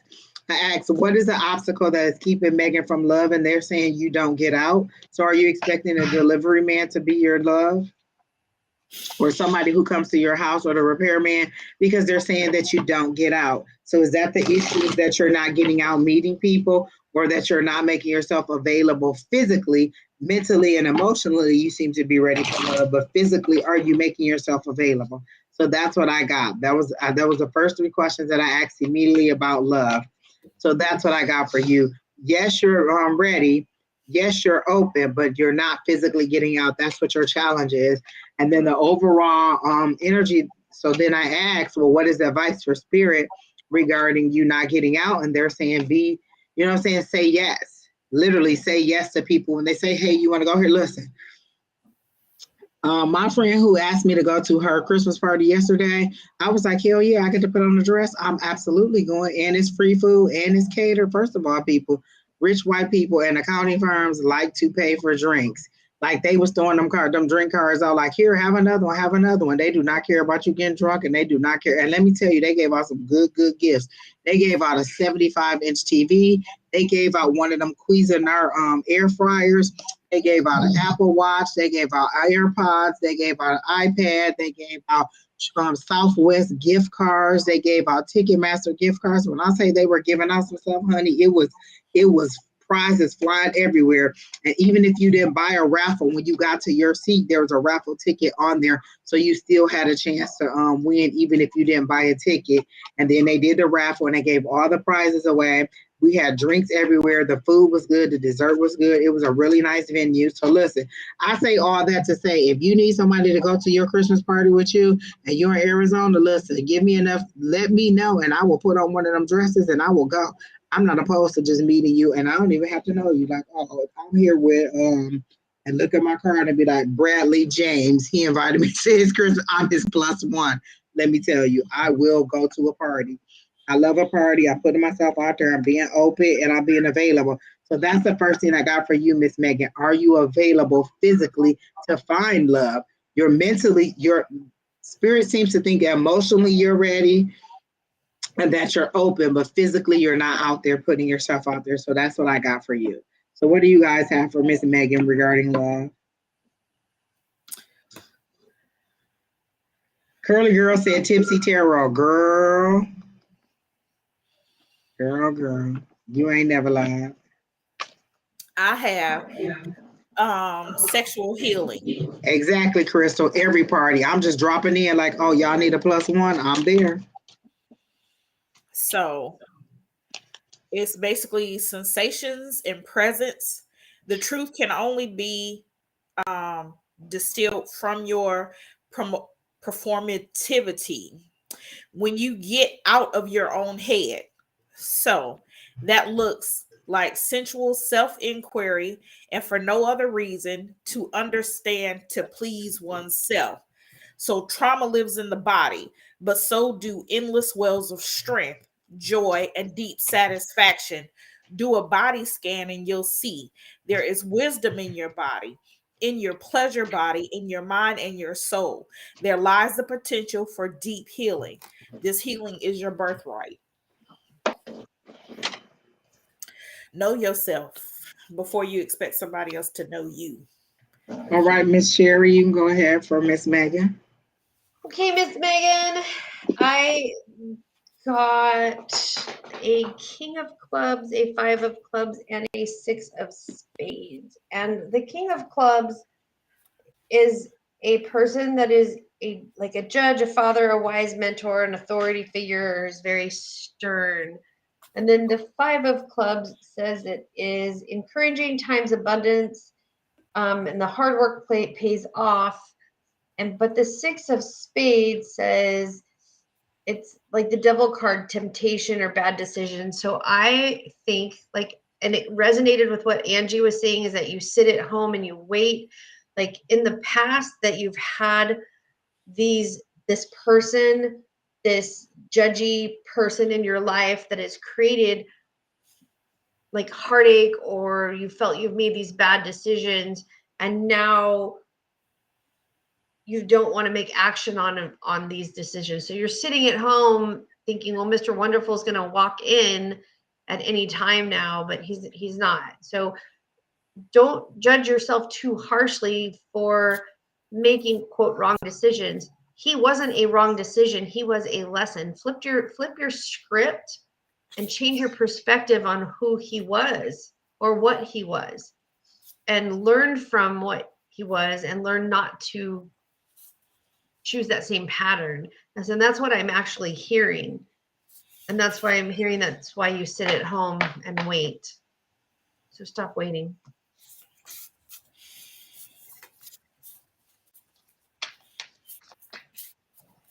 That's what I got.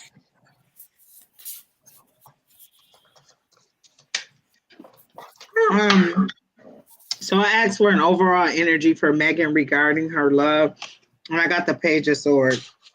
I actually got it in the Light Seers Tarot, which to me, all those little light bulbs are thoughts. Swords are always thoughts, new thought. You see, she's open. That's a book. She's learning.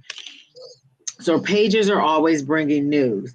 So it's delayed news. So it's coming, but it's delayed. They're saying patience is needed. There's inspiration. But you really have to be it's delayed. It's not coming so quickly.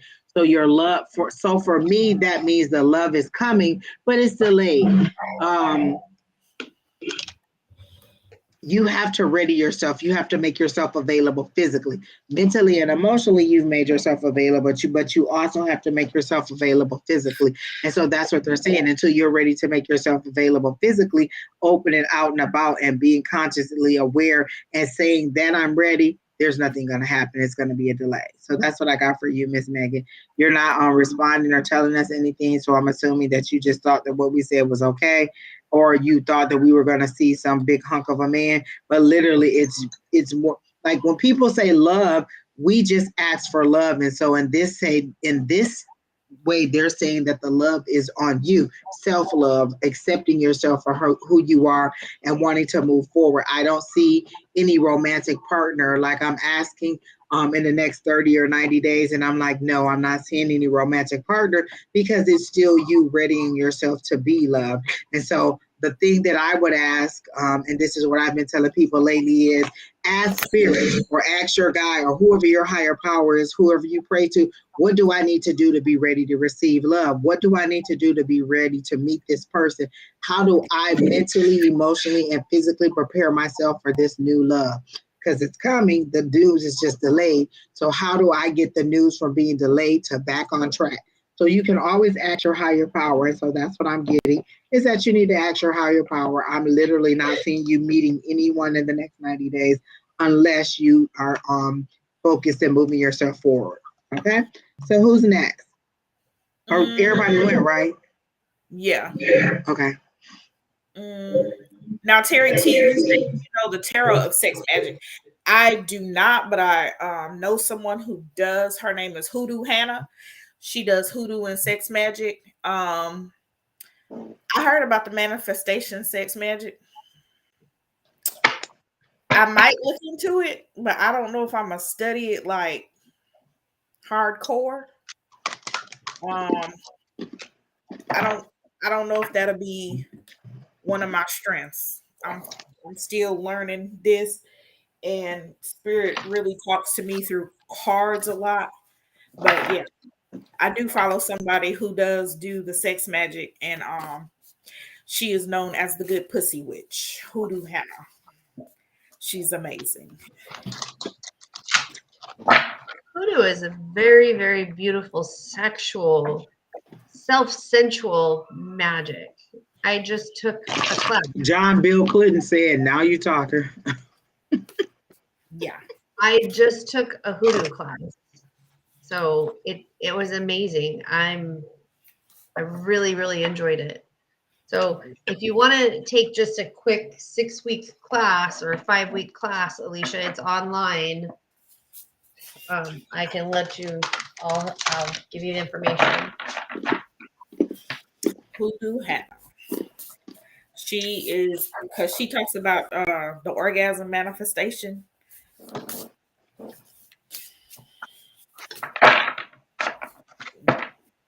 And she makes the candles that you're supposed to do with. So she make baby leg candles.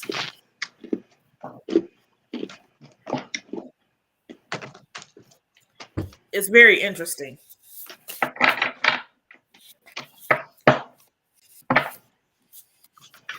Oh wow. Yeah, girl. Oh my.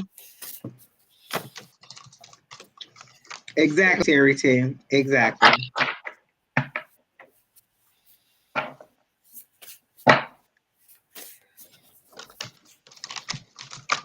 Carmela wants a general reading. Immediately, I heard stop being so hard on yourself, Carmela. You are doing better than you think. Like you are basing where you are on what you see, and you're comparing it to other people, not to your own journey. In your journey, it's what you are experiencing, not what they're experiencing, because they're experiencing something else. You're coming in on their chapter 2 or their chapter 8 or their chapter 17 and comparing it to your chapter 1 or 2. In relation to what you've been through, you are on your correct path and you are doing better than you think that you are. Stop being so hard on yourself is what I'm like. It's kind of like, oh, I thought I would have this by now. Oh, I wanted to have this by now. Why is it taking so long? Everything is a journey and you have to learn lessons along the way. If you're not learning those lessons, that's going to stall you. So instead of saying what's taking so long or being so hard on yourself, I would say, this is where I want to be. Even if it's just, I want to save $5,000 in 2023.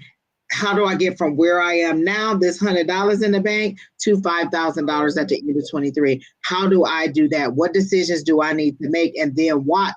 And it may mean that you can't go to Starbucks. It may mean that you can't eat out 3 days a week.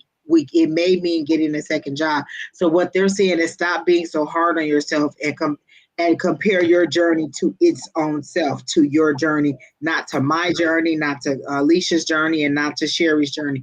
Your journey is yours. Stop being so hard on yourself. You are doing better than you thought. Under the circumstances of what you're experiencing and what you're going through, you are doing a very good job.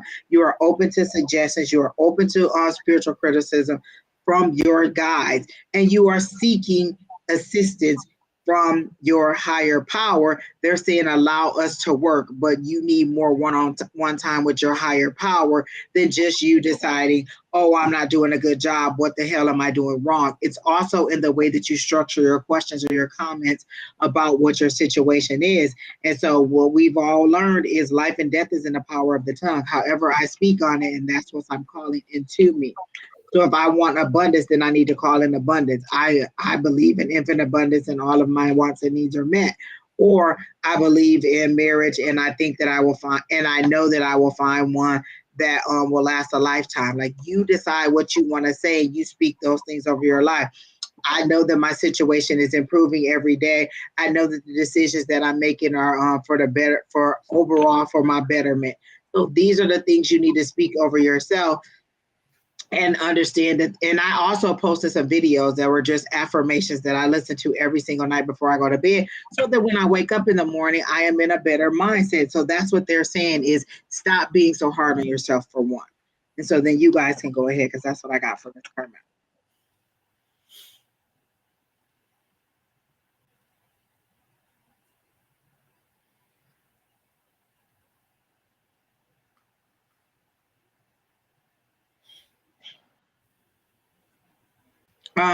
Who's next? Who did you guys already read, Carmela? Oh, then you guys can go. I'm done. Or you don't have anything for her? I got something. I didn't know if Sheri was going. Go ahead. Shut up. So, what I got for you, I did Oracle. So I love the Sign of the Times Oracle. I got the cowrie shell. The cowrie shell means abundance. It was used as currency in Africa for centuries. But when abundance can mean many things, abundance is just not a financial windfall. Abundance could be abundance of joy, abundance, basically abundance of good life, abundance of your time. So abundance could mean a lot of things, but abundance is coming your way. I do get that some of it is tied to financial, but also some of it is also tied to how you are feeling. I also got healing. And I love this card because for centuries, a lot of people, the medical symbol is taken from the Greek, the snakes down the pole, and it's ancient Greek, but healing with and it doesn't have to be physical. Like I got the healing when Angie was talking about comparing yourselves to others. So when you need healing in that area, because you yourself are an individual. So you definitely want to work on that, because I did pull the healing card. Now, moon manifestation. These are pretty. I like these. Now, I do have the meanings, but I think my intuition are speaking more than the meanings of these cards. I love this. Go wild, Leo. The full moon in Leo. To me, that's take charge of what's going on in your life. That's also take charge of your situations. Because we know the lion is the king of the jungle. So be the king or queen in your life and take charge. Also, first quarter moon in Aquarius, trust the universe. I think as you're along on your spiritual journey, you have some questions. And like Angie said, I don't believe it until I see it. Sometimes the universe has certain messages for you, but you kind of like, well, it ain't happening, or it's happening for somebody else, but not for me. Trust the universe. The universe does have your back. And that's what I got.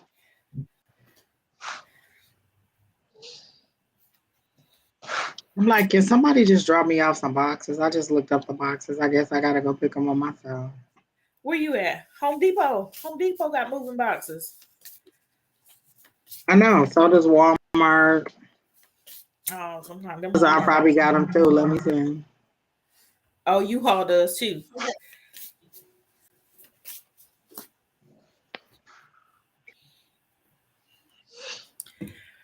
Okay.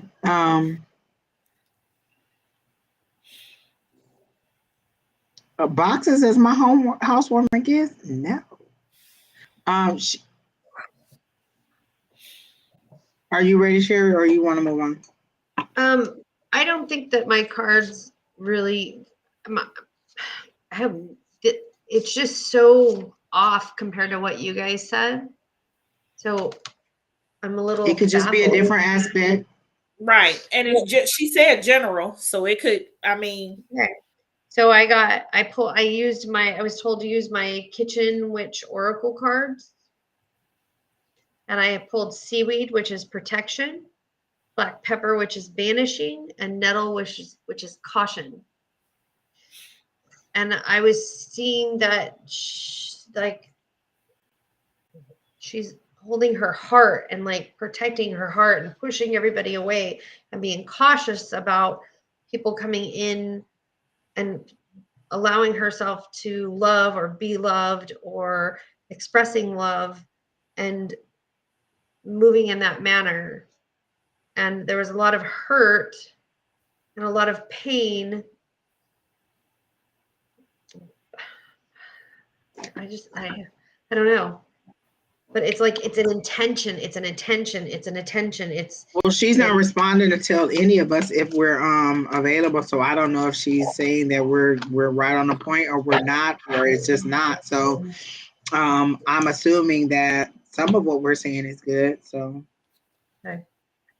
You could be right. And since she's not responding, let's go to the next person. Well, she just said her daughter passed away 2 years ago. So that's what you got. That was a pain that you got, right?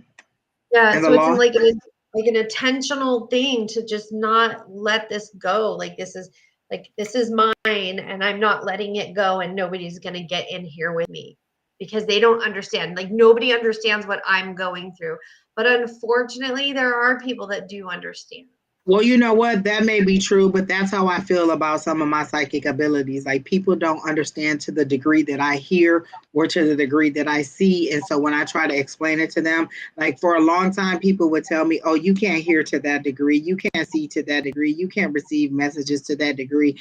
And I was receiving messages to that degree. So sometimes I feel like people don't understand the amount, the amount of information that I receive, and then also the frequency of the information that I have to. And it's harder for me to turn it off than it is for me to just listen to it. So I can understand not believing that no one understands, because the people that you're encountering aren't the people who've probably gone through it. And that's why it's best to find a group of people.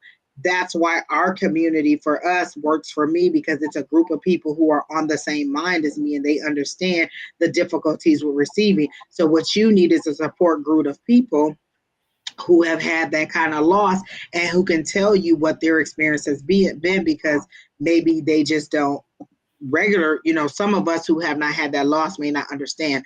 Well, my daughter's mom died. My mom hadn't died, and she was 17. So I didn't understand that kind of loss, but I had several friends who had lost their moms at that age. So they were able to talk to her in a way that I couldn't reach her. And so sometimes it's just about finding a community of people, or finding people who understand it the way that you've experienced it, or understand the depth of pain that you're receiving and can speak to that pain. So that's the one thing I would say, is find someone who is able to understand your pain and reach out, to a group. Like a lot of people don't want to go to groups. Listen, I'm gonna go to a group and I'm gonna tell y'all all my stuff, and I'm gonna be funny, and y'all gonna love me. So feel free to go to a group. Get out and get with people who understand your pain and can help you to move through it. Because a lot of time our family and friends just want to see us happy again. And what they don't understand is that's a heavy weight to try to filter through all of that. Even in 2 years, that's still a heavy weight. My grandmother died probably 18 to 20 years ago, and she's still someone I truly and dearly miss all the time. It doesn't mean that I haven't grieved her, and it doesn't move that I haven't moved on, but it also doesn't mean that I don't miss her from time to time too. So your grief process is your grief process. Hello, Miss Linda. Oh, she said, congratulations to Brandon. Thank you. Sherry, hope you had a nice birthday. Just stopped by to say hello. Living in a world of chaos right now. Too many distractions. Energy from you ladies is uplifting. Good. Good. We're gonna send you some love and light, Miss Linda. I hope that your week is better than your last week was. And so we hope that this week will be a great week for you. But you know what? The stress of the holidays, like not everybody enjoys the holidays. Some people think that the holidays are very stressful. And I'm one of those people who used to think it was stressful. You got to get this gift, you got to get that, you got to make sure they have this, you got to make sure they have that. So it's really, really a hard thing. Like everybody's not happy during the holidays because it's so much stress and pressure to provide, give, instead of, just luxuriating in the season. So don't allow the season to overwhelm you guys. And she said, I'm trying to be there for my other children. We all are having a heart. Maybe it's time to go to family counseling Right. about it. Exactly. Like you're trying to navigate something that you've never been through, so you don't understand. Exactly. Like when I was having my awakening, there were things that I didn't understand. Being able to hear somebody's conversation who wasn't even in the vicinity of where I was freaking out to me. So I had to go to someone who understood that. Being able to see visions, being able to hear, being able to just receive those messages and interpret them. I had to go to someone who understood what I was going through because I had never navigated that before. We all think that we should be experts in every situation that we go on in life, and that's just not the case all the time. Sometimes we need to go to a professional or a group of people who are aligned with what we're going through and they can help us. So counseling for the whole family might be necessary. That's a serious and significant loss. Like It I is. can't tell you that if that was to happen to anybody into a to a child of mine, I would be in a fetal position somewhere, drinking this with a straw. You know what I'm saying? So it's do not be hard. That's why they keep saying you're hard on yourself. You're too hard on yourself because you think you should be past this. You think that should be over. But you have all these littles who are also going through with you, or all these siblings who are going through their own journey because of their own relationship with the child. And then you're trying to navigate through it as a parent. So everybody needs some understanding. Everybody needs some support. And so I would just find a group or a counselor or someone who a grief counselor. There's a lot of grief groups you can go through. There's grief groups for children. There's grief groups for adults. Go to where you feel comfortable or find an online one and just get in there and you will see that most people understand your pain and can tell you things that they had to do. And you might find out where you think, oh, okay, it's been 2 years, I should be over. People were like, it took me 8 years. It took me 5 years. It took me creating something in my child's honor for me to be able to move forward. So everybody's grief process is different. So know that and try to not be so hard on yourself. You're very hard on yourself about this and just your whole journey. Yeah, like I stated, my loctician, she lost her daughter. She lost her daughter a week before her daughter was supposed to graduate, maybe 2 weeks before her daughter was supposed to graduate high school. And at the time, Leia was 16. Leia's 22. She collects school supplies in her honor. I mean, but it took her a while to get to the point she's at now. That's a significant loss. That's you know what I'm saying? Some people don't recover from that. And you're doing it as a parent with other children. So give yourself credit for where you are and how you've maintained in this situation. Like a lot of us, it might have just took us out to the point, like I'm getting chills because I don't think that you've given yourself credit for how much you've withstood, how much you've endured, how much you've come through, and how much you've been there for others. Like I feel like you've been there more for others in your situation than they've been there for you because they just don't know what to say. And then you try to comfort them, but in comforting them, you don't get to work through your own pain. So that's where you need to be working through your own pain. And it's okay to be angry. Like a lot of people are like, oh, you can't be angry with God. Oh, okay. Me and God don't have some knockout, drag out for real conversations where I'll be like, I don't like this, I don't understand this. This ain't fair, this ain't right, this ain't what you told me. We need to go back and review those guidelines, those contracts, or whatever we discussed.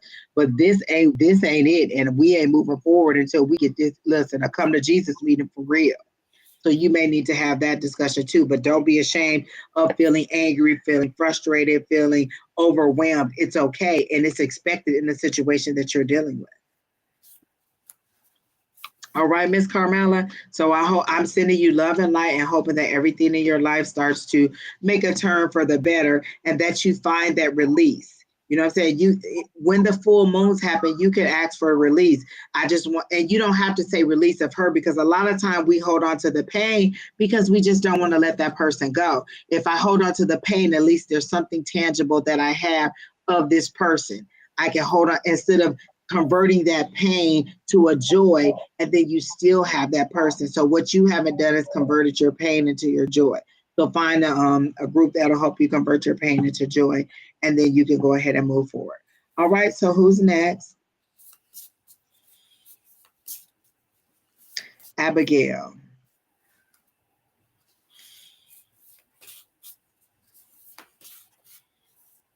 No, you can put that. I want to read the whole question.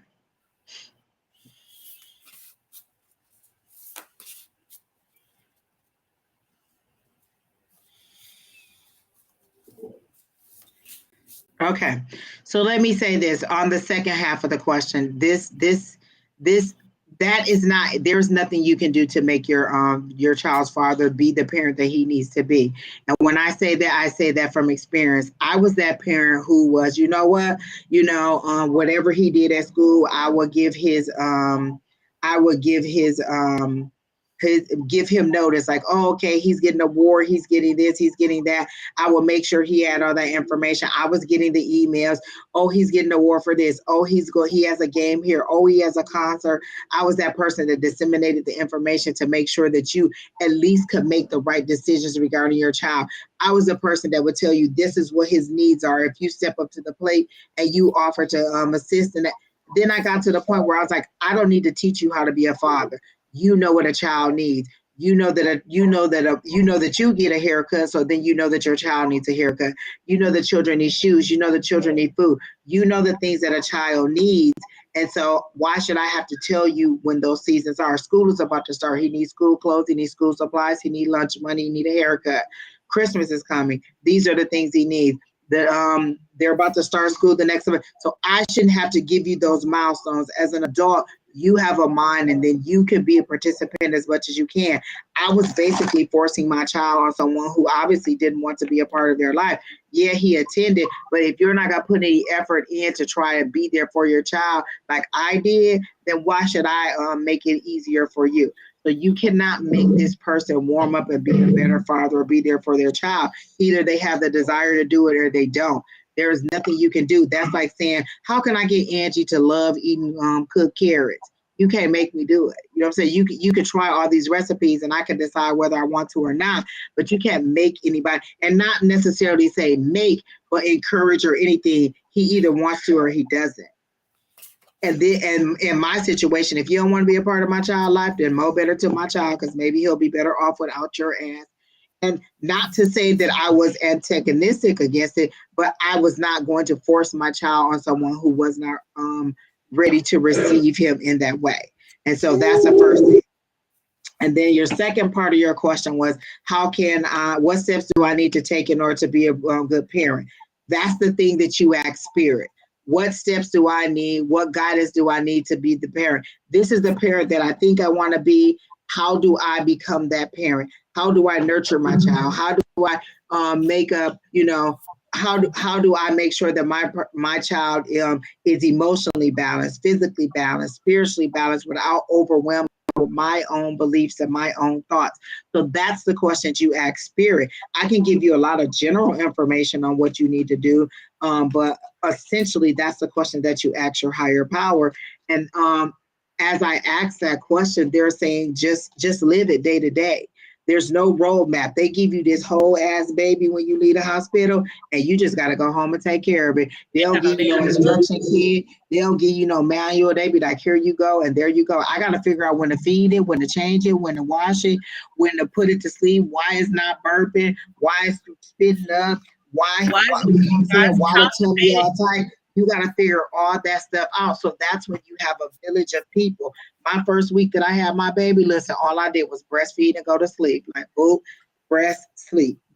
And the rest of my family was there to rock him, burp him, clean him, whatever he needed to do. And then I would just go back to sleep because sometimes you need that support. So what you need is a support. You need a village. That's the one thing I heard is you need the support of the people around you to help you. If you don't have that support, then sometimes you have to manufacture that support by finding a group of other parents who know some things that you don't know. There's a lot of things that I learned as a parent that I didn't know when I first had my child, because you're just not going to know everything. There's no freaking way possible that you're going to know that if your son, that when you move from a warm climate, from a wet climate to a dry climate, that you have to put Vaseline inside your child's nose so that the blood vessels don't dry up and he keeps having a bloody nose. There's no way you're going to know that. You know how I knew that? I took him to the doctor and told them his nose keep bleeding. And she says, oh, you moved to a dry climate, put a little Vaseline in the inside of his nose. It'll keep it moisturized and it'll keep the blood vessels from drying out. I would not have known that. I went to my village. My village isn't just my family. It's the doctors. It's the teachers. When it says a village, it means everybody. So you go to your resources and utilize them. That's how you're going to become a good parent. But also ask your spirit guides what you need to do. So that's all I have for Miss Abigail. You guys can go ahead. They don't come with a book. The first thing I'm going to tell you is you are going to make mistakes. Let me tell you that first, because sometimes that's the first thing we see when we bring this baby. Oh, I don't want to make any mistakes. You will. You're going to make mistakes. You're going to make mistakes when they're babies, when they're toddlers, when they're infants, when they're young, when they're teenagers, because guess what? You're human. You're not perfect. You're going to make mistakes. Now, what can I do to be a good parent? Learn from the mistakes. Don't keep repeating the same mistakes. I also had, and that also has to dealing with the other person the guy you're co-parenting with. Because I learned when I was doing the same thing, it made me upset and it put me in a bad place. And I was dealing with my child every day. So I had to put myself in a place where she wouldn't feel the brunt of me being upset at him. So, and like Angie said, you can't force somebody to be a dad. You really can't. My child's father was in the same city. My child started competitive swimming. She was a competitor on a swim team from the age of 8 to 17. And she was very good at it, to the point where when she graduated high schools, different colleges wanted her to swim for their team. I can count on the number of times he saw her on one hand where he saw her swim. But you have to keep going for your child. And even now, she's 22. She's a neonatal ICU nurse. So even through my mistakes, I know I did some things right. And now the relationship between him and her, it's up to him to rebuild and keep it. Exactly. I'm out. I never spoke against it. But I never forced my child. Like, I would be like, you want to go spend over your dad's house? My son, from the time me and his dad separated, has never, ever wanted to spend the night. It would always be like, Mom, come get me. Mom, come get me. And there was no reason. He just wasn't comfortable there. And I didn't make him stay, and his dad didn't press it either. So, you know what I'm saying? You know the level of commitment someone has to your child. You don't have to force it. You can't make anybody be something they don't want to be. Either they do or they don't. Shit or get off the pot. You're a dad or you're not. He's going to make mistakes too. As long as you're not hindering him from being a dad, you can't make him be a dad. Exactly. And guess what? Kids are smarter than we think. I didn't have to say anything. I didn't have to talk bad about him. Every time he wanted to pick her up, guess what? She was ready. So if he didn't show up, it wasn't on me. She was ready. And now at 22, she put 2 and 2 together by middle school. You don't have to say a word. Oh, I'm telling you one more funny story. My neighbor who lived kitty corner from me, his son went to her elementary school and her middle school. So when he would check, he worked for the school system. When he would check on his son, he would check on my daughter. It got to the point where kids today still think that's her father. And see, that's how it is. You make the best of whatever your situation and you move on. You be the best parent that you can be under the circumstances of the situation that you're dealing with. You can't make somebody else participate if they don't want to, or participate in the way you want to, because a lot of times they'll participate, but we want them to participate a certain way. You need to be here every Wednesday when he go to practice. I go to every game. You should go to every game. I go to every practice. You should go to every practice. I'm at the bake sale. You should be at the bake sale. You have to take people where they are. You had signs and symbols about this person. You knew about this person's inconsistency before you, and maybe you didn't, but again, that should also be a lesson for you. Get to know this person. Is this a person that I would like to procreate with? Is this a person that seems responsible? Those are the questions I would ask now versus, hey, I want a baby and let's just do it, or oops, we about to have a baby. You have to know the person that you are laying down with so that you know whether this person is a responsible person or if this person wants a child. An oops moment doesn't mean that I'm a bad parent. It just means that maybe I wasn't ready for it and I have to wrap my mind around it. You'll hear me say mentally prepare all the time. And that means I have to wrap my mind around whatever idea it is, whether that's just mentally prepare for my work week or mentally prepare for a situation that I'm about to encounter. Mentally prepared means wrap my mind around it, open myself into it, and be able to decipher the situation and the things that and the stimuli that are coming to me, so that I can make the best decisions for whatever the situation is. So know that, be your best, and then allow that person access if it's safe and it's something that is that you're in agreement with. And then however they foster their relationship is their own business. You don't have to lay down and be a doormat and be like, walk all over me and just so you can be a father. Right. You never know. You may meet somebody 2 months after you have your baby, or 2 years after you have this baby, and this is a great father. So be open and just deal with the best that you can under the circumstances of the situation that you're dealing with. That's all I can say for you on that situation. What is loud?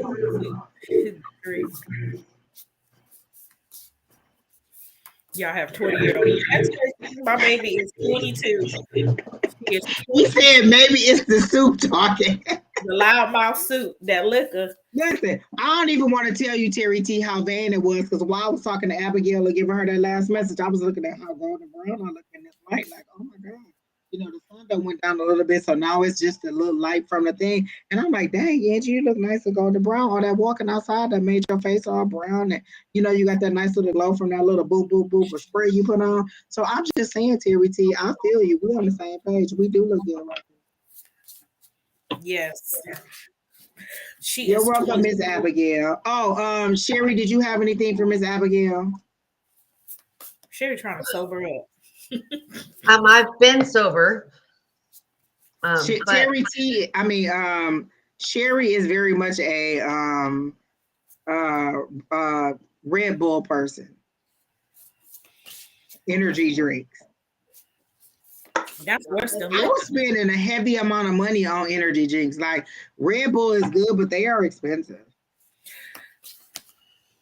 Who's next? I don't have this is organic because from the earth. It started out as a potato, ain't that what they say?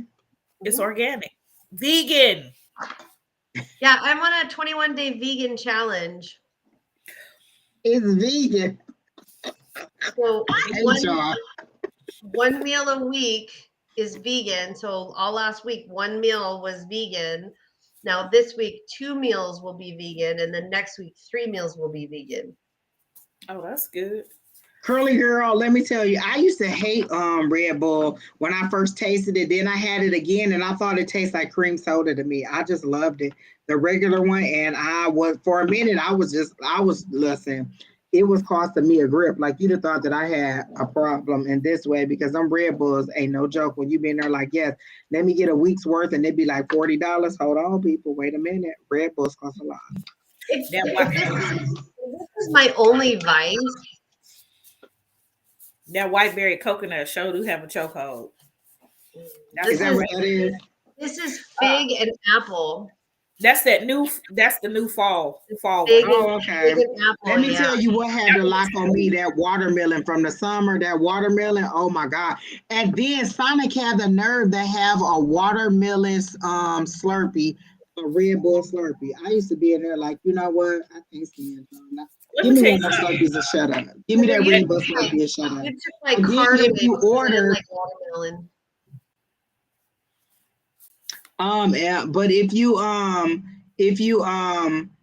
go order in the app, you know, Sonic, you get happy hour all the time. I used to be in there like, let me get one of them Red Bull Slurpees. Listen, had me on live.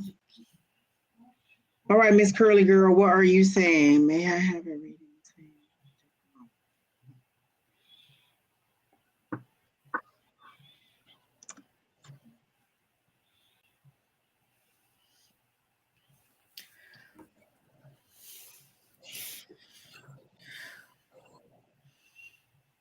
Do you think that's because I got booted off because my Wi-Fi went down and back up?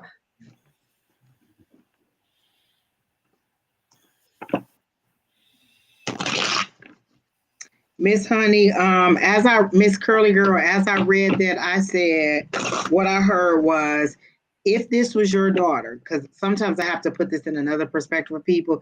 If this was your daughter and the little fella she was talking to was treating her like this, what would you tell her?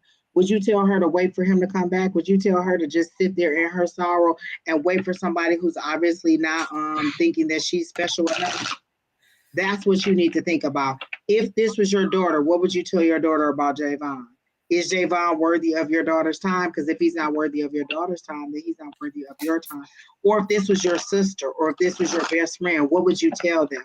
Sometimes you need to decide, is he worthy of my time? Because you teach people how to treat you. If he can disappear for a month and then come back and it be all good, that means he's going to keep doing whatever he wants to do. If you're important to somebody, they are consistent. You teach people how to treat you. If this was your best friend and she just disappeared for a month, then she came back, you would be like, where you been? What you been doing? You would have questions, but because this is potential, because you might be a little stigmatized right now, you is allowing him to just be, you just allowing yourself to be like, I can't let go. Let me tell you when I let go. Listen, there are several ways that make me let you go and lose all my love for you. One, the judge broke us up. When you get sentenced to some prison time, the judge broke us up. I'm sorry to tell you, but I'm not that ride or die. I'm just not gonna wait at home for you to get out. Have a nice life. When you get out, I probably won't be there. I'm just gonna tell you that now. Number two, when you hit me, every ounce of love in me just diminishes. Listen, I work real hard on keeping this face beat, keeping this body in line, and you think you about to use it as a punching bag? Let me tell you that love don't live here anymore, and I'm moving on. And then the third thing that makes me want to move on is when you do not give me the attention that I desire. So this person has, for a whole month, not thought of you, not responded to you, not talked to you, and it has not missed you in any way. Think about that. Is that respectful? Is that the kind of friendship you want? Is that the kind of relationship you want? So regardless of the cards that I pull or the pendulums that we do, think about it logically. Is this the precedence that you want to set in the relationship that you're in? Regardless if it's 1 year, 5 years, 10 years, is this a precedent that you want to set? So that's what I'm asking. She says, I blocked and unblocked him about 5 times today. I know I deserve better, but I'm struggling to move on. Again, people are going to treat you the way. Look, if this was your employer treating you like that, would you be okay with your, look, if your employer wasn't giving you your paycheck, you would have something to say. If your employer didn't pay you for a month, you sure wouldn't be sitting there talking about, well, I don't know if I should stay here and keep working, if I should move on. You would be done packed up your stuff so fast and be at some attorney's office talking about they owe me back wages that you wouldn't even know what to do. So you decide. Every aspect of your life is a decision on your behalf. I am going to pull a card for you. You guys can go ahead. That's just all I wanted you to see, Miss Curry. And I do understand that desire to want to be wanted. Sometimes we just want someone to talk to, want somebody to love us the way that we want to be loved. So this is the thing that I tell you to do. Ask the universe, ask your higher power, release those things that no longer serve me. Maybe you don't have the courage to say release Javon from me yet because you're not ready to say that. So just say those things that no longer serve me and allow the universe to take that desire away from you. Allow the universe to make it be 1 day, 2 days, 3 days, 5 days, 2 weeks, 4 weeks, and you haven't thought of him at all. You haven't missed him. So don't ask the universe, oh, can I have somebody else to replace him? Because you're just putting yourself back in the same trap.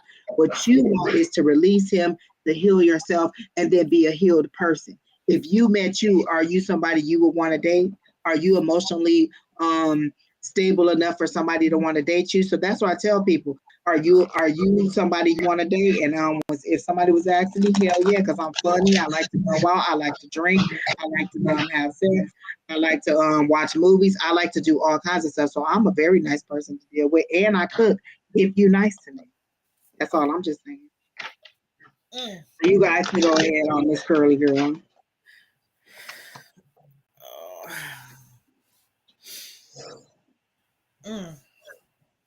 So first card I got was the moon and emotions.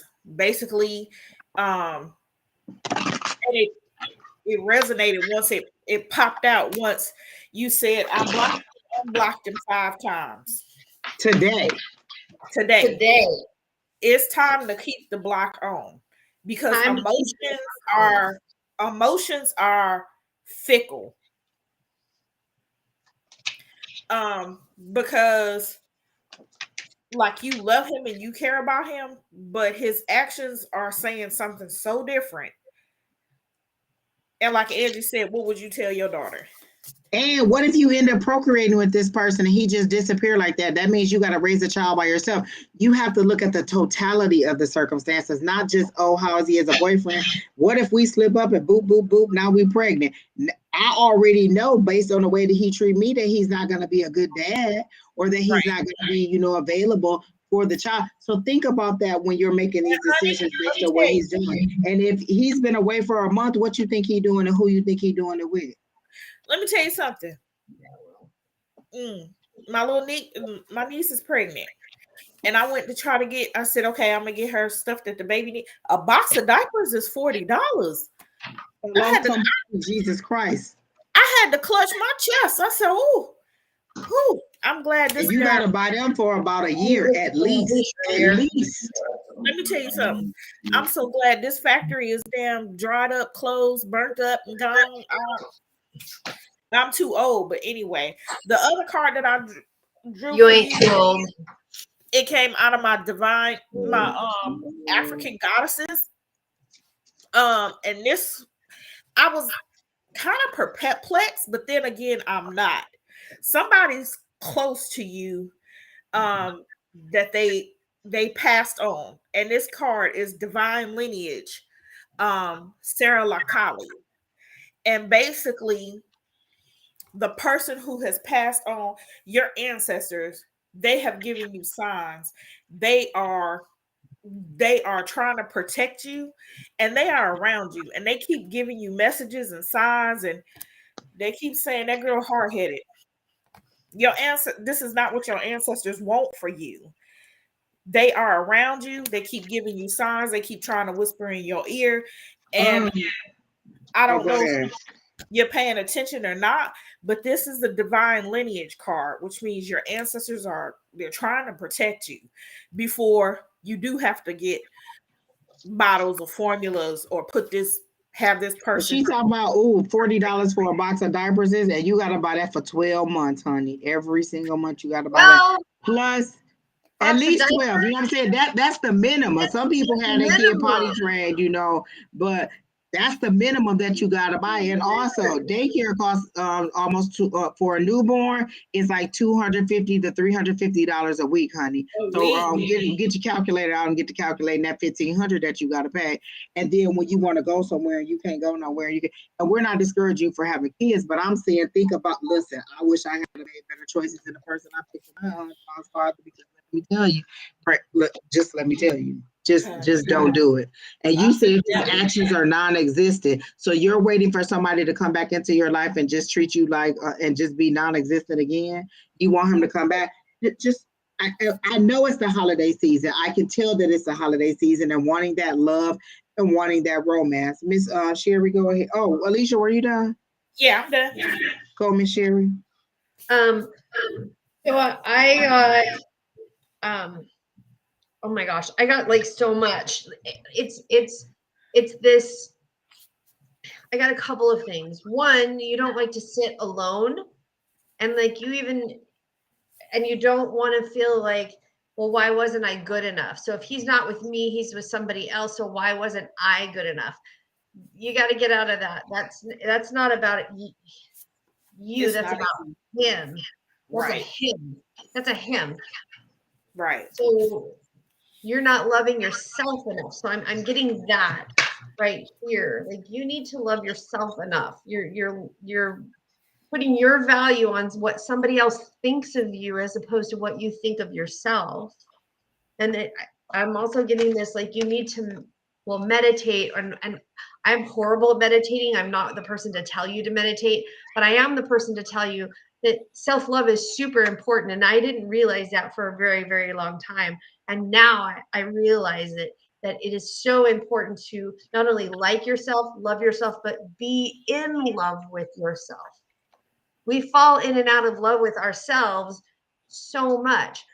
We do all of this stuff for our other partners. We buy them certain things. We do stuff for them. We make them feel good, but we forget to fall in love with ourselves. And fall in love with yourself, and don't worry about what he's doing with somebody else, because it's not about you not being good enough for him. It's more about him not being good enough for you. Flip the script, change your perspective, because girl, he's just not.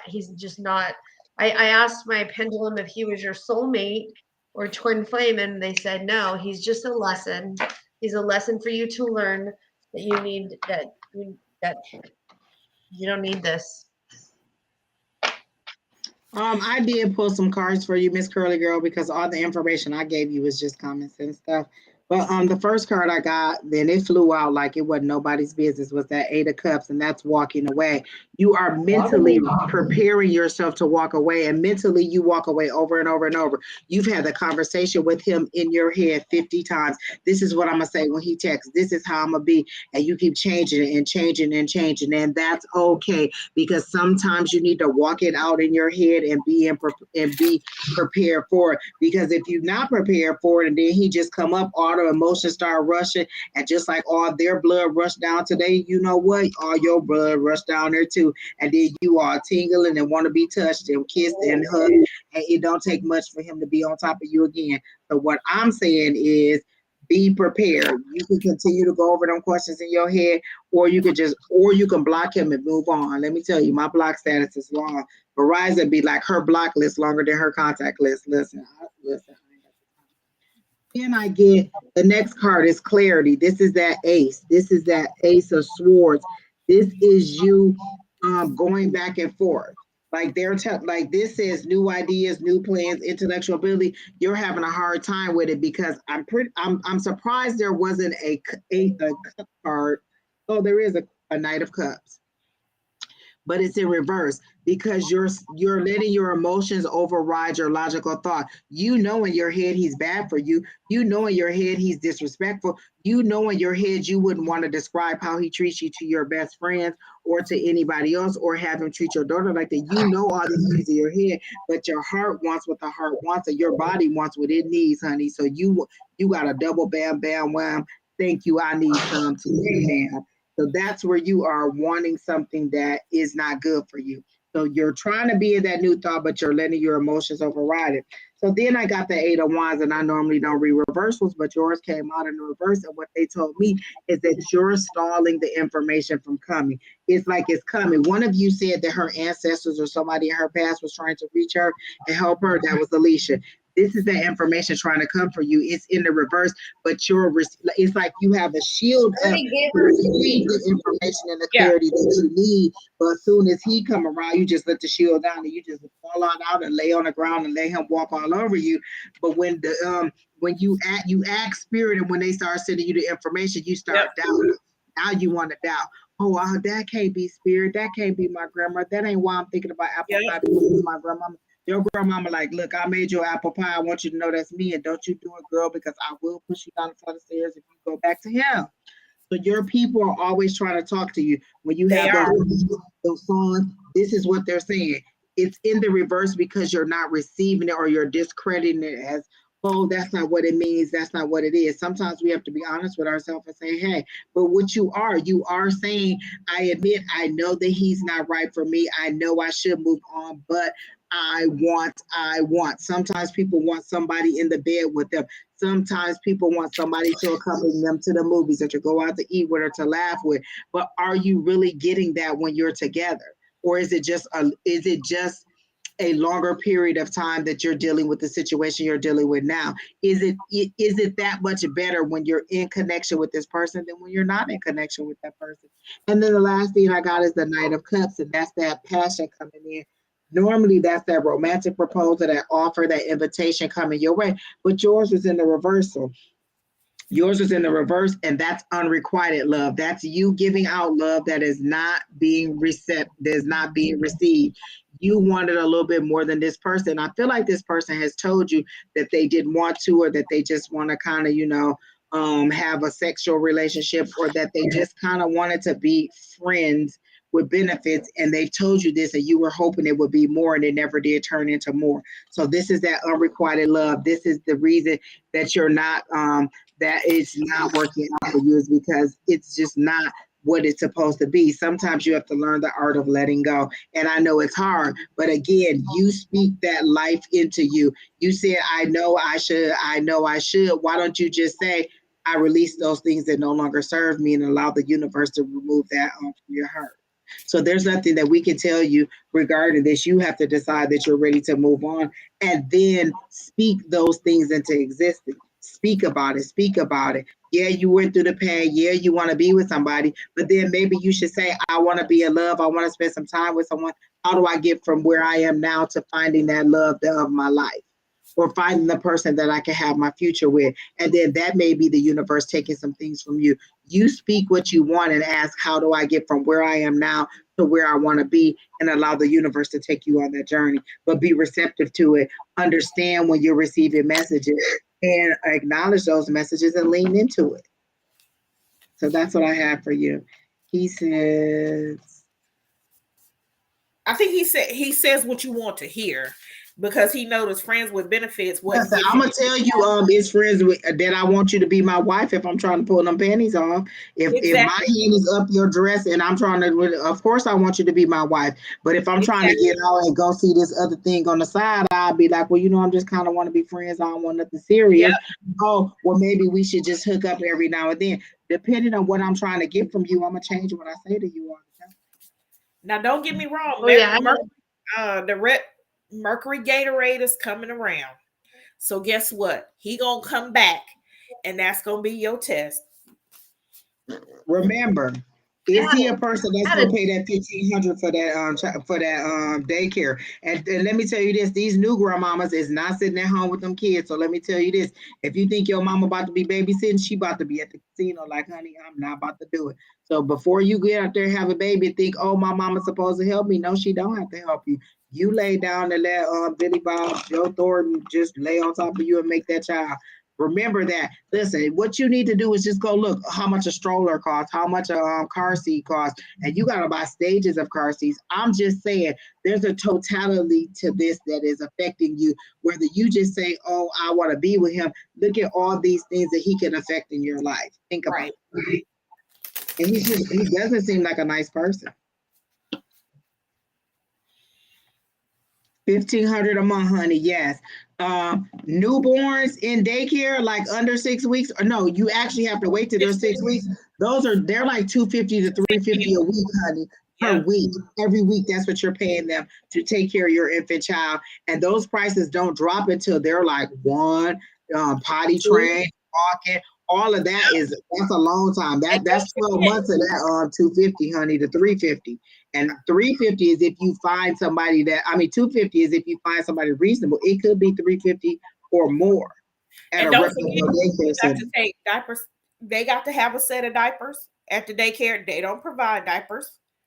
They always need you to put some more diapers in the bag. 2 sets of clothes. If they crap up their back at home, they crap up their back at daycare. Wipes. Just remember that it's a lot. It costs a lot to have a kid, honey. A stroller be like $300-400. A car seat, the diaper bag, the wipes, the little butt cream, all that stuff costs, honey. What you think that it's a magical pony? When they drop the stork off, they just drop you a whole bundle starter kit. They don't bring you nothing. You got to figure that out. She said, I didn't know that. I grew up with a random neighbor watching me and my sip. Oh, that's the village. Those don't. No. Oh, when I found out about childcare, when I had to do it, because when we were younger, my grandmother we lived in the house with my grandmother, so my grandmother kept us and helped my mom with us. But when we had children, we had to pay that daycare. And at the time, it was like $250 for a newborn. And it's even higher than that now. So why don't you just look in your area at some of the daycares and be like, oh, I have an 8-week-old baby. How much is that going to cost?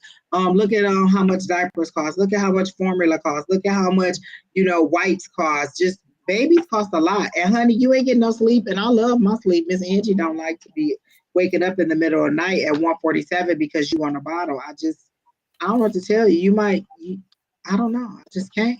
I can't do it. You are welcome, Miss Curly Girl. We just want you to know from years of experience what we've dealt with and what you may not be considering, because sometimes we have those rose-colored glasses on and all we see is that I miss him, I want to be with him, I want him. But we teach people how to treat us. So if you're allowing him to keep coming back and forth, then he's going to keep coming back and forth. You have to decide that that's what it is. And you said you keep deleting him. You may have to you keep blocking him. You may have to delete everything, all conversations, all call logs, the name and the phone number, everything out your phone, so that you don't even see what it is when it comes through, and then block that number, be done. Because sometimes if we have that temptation, we're going to go in there and be like, well, let me just see if he tried to call, if he tried to come back, if he want to see me, if he kind of sort of, let me go check his page. Let me go see what he doing. Let me see who he went out with last week. So sometimes we be looking for that last thing to break our heart and make us just move on. 100% been there. Exactly. So that's all I'm saying, Miss Curly Girl. But I hope you find the love of your life, and I hope you're able to move on. But that is the one thing that I would say is to say I want to release those things that no longer serve me and watch all those things fall away. For all of you people who are asking, can you get on the list? The list is closed. It has been closed. We've been on for 2.5 hours. We have about 4 or 5 more people, and then we're done. I'm sorry if you missed this, but tomorrow Shauna will be back on in the morning. Don and Susan will be back on Tuesday morning. Me and Don will be back on Wednesday night. And then Dawn and Shauna will be back on Thursday, and then we'll be back on Sunday. So if you missed your opportunity to get on the list, we're sorry. But again, we've been on 2 hours and 22 minutes exactly. And so we've gone through quite a bit of people, and my energy is draining. And I cooked the steak, and I'm hungry, so I'm about to go eat. What to expect when expected. Listen, that's a nice version of it. What to expect when expected. You know what I had? Pregnancy for Dummies. And I loved it. I love that book. My friend bought it for me. Pregnancy for Dummies. And it described every ache, pain, situation, and all kinds of stuff that I was going through every stage of the pregnancy. And that's just the pregnancy, Miss Curly Girl. You ain't even got, you ain't even had the baby. That 9 months. Listen, if you tell me I gotta go 9 months without wine right now, I might slap you. Like, what? Me and my doctor might bulk up if he told me I was pregnant. Like, I mean, might for real be fighting, and y'all will see me on the news. Like, woman goes crazy in the doctor's office because he told her she was pregnant. Like, don't believe the hype. I can't do it. I can't do it. So who's next? Oh, Done with Crystal this said she pregnancy. labeled them all as do not answer. That's all I'm saying.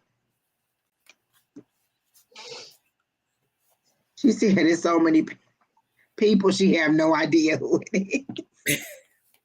I'm done with the kid questions. Just looking over it. Okay, thank you so much. I'm not sure if I should get a divorce or not. I'm experiencing so much pressure. Pressure from who? Whose pressure you should get a divorce? Let me say this. When I am telling somebody, I'm never going to root against your marriage. I'm never going to tell you to get a divorce. I will tell you what I see in the cards, but I'm never going to say you should get a divorce. I'm just going to tell you what I see. I'm never going to root for against love, and I'm never going to root against your divorce unless there's some physical danger or situations, but I'm always going to root for love.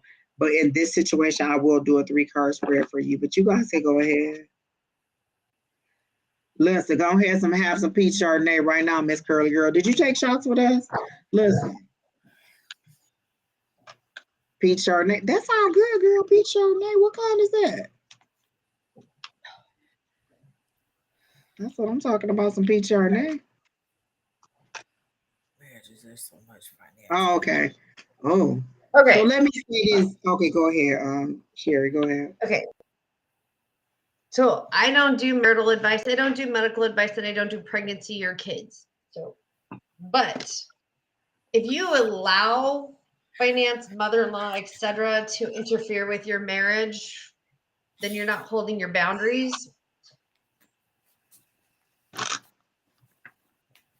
But to answer your question, my pendulum is saying yes. However, if you change your boundaries, should you get a divorce? My pendulum then just says no.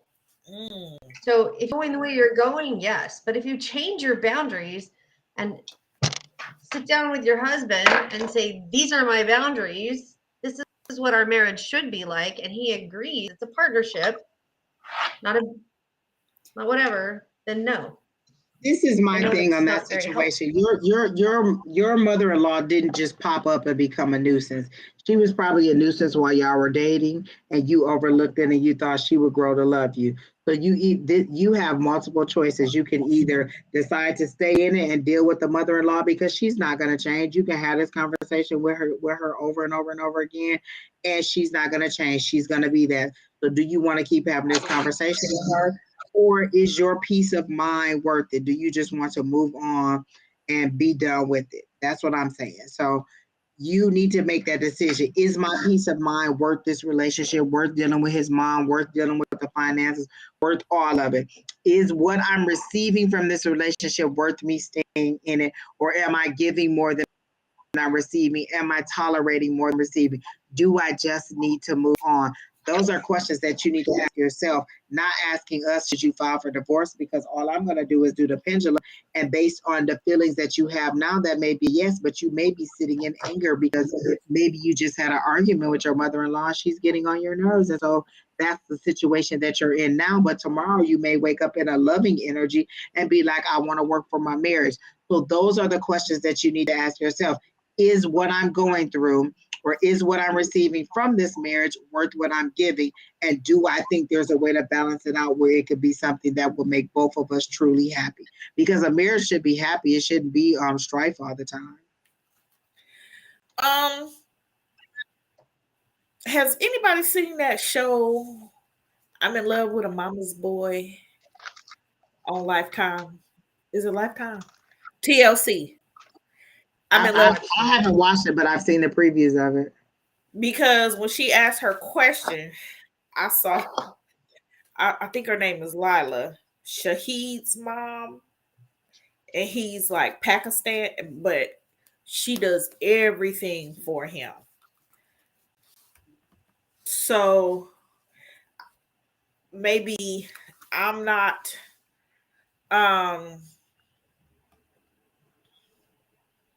picking up on that correctly, but is he a mama's boy? Like he tends to side with his mom instead of you? I could be wrong. Oh. And you're basically wanting him to put his foot down, because you can create all the boundaries in the world, but if he doesn't stand up to his mama, you're going to be back in that same rotation. Like, I'm your wife, you need to stay, that's sticky right there. And then not to be like a total shithead in the dark, but what's going to happen when his mom passes away? Well, how is he going to react or be in part of the marriage at that point? And see, yeah, because like, okay, when you watch the show, these men have, when I say the umbilical cord is still attached as grown men, it is beyond a normal mother and son relationship. That's because once I read the question, Lila popped right up, and I was like, wait, why would she pop up? I could see her clear as day. And then I saw the little TLC at the bottom, because, okay, transparency. Me and my child, we are addicted to the show. So we know all the players. We know everybody. And I mean, I was just like, because when she said mother-in-law and finances, and I saw Lila, and I'm like, wait a minute. So I think a lot of it is that she's waiting for him to put his foot down with the mama, because that's why the mama keeps crossing the boundaries, because he's not putting his foot down.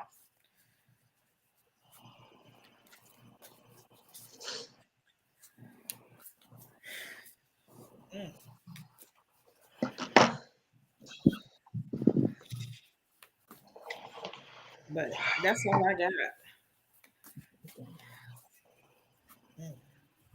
She said he's a mama's boy, definitely. Let me tell you this. Nothing makes me want to have sex with somebody more than somebody who got some authority and some bass in their voice. And if your mama rule your world, you ain't got no authority. And that is the quickest way to make me dry up, sir. Just, boop, we're not. Listen. My God, Angie. Exactly. You need to have some authority and some bass in your voice. If I be like, I want to, hey, quit whining. Okay. That's what I'm saying. Ain't nothing like a strong voice and a strong man and a person with a backbone who be like, hey, why is you acting like this? You got a problem? We need to have a meet. There's a meeting in my bedroom. Ain't that what Silk said? Look, sometimes you listen, some authority, listen. Have some authority, person. Let me tell you. You got some authority, you got some bass in your voice, you got some act right in you. Let me tell you, you can get a lot more listen. This honey, it will flow.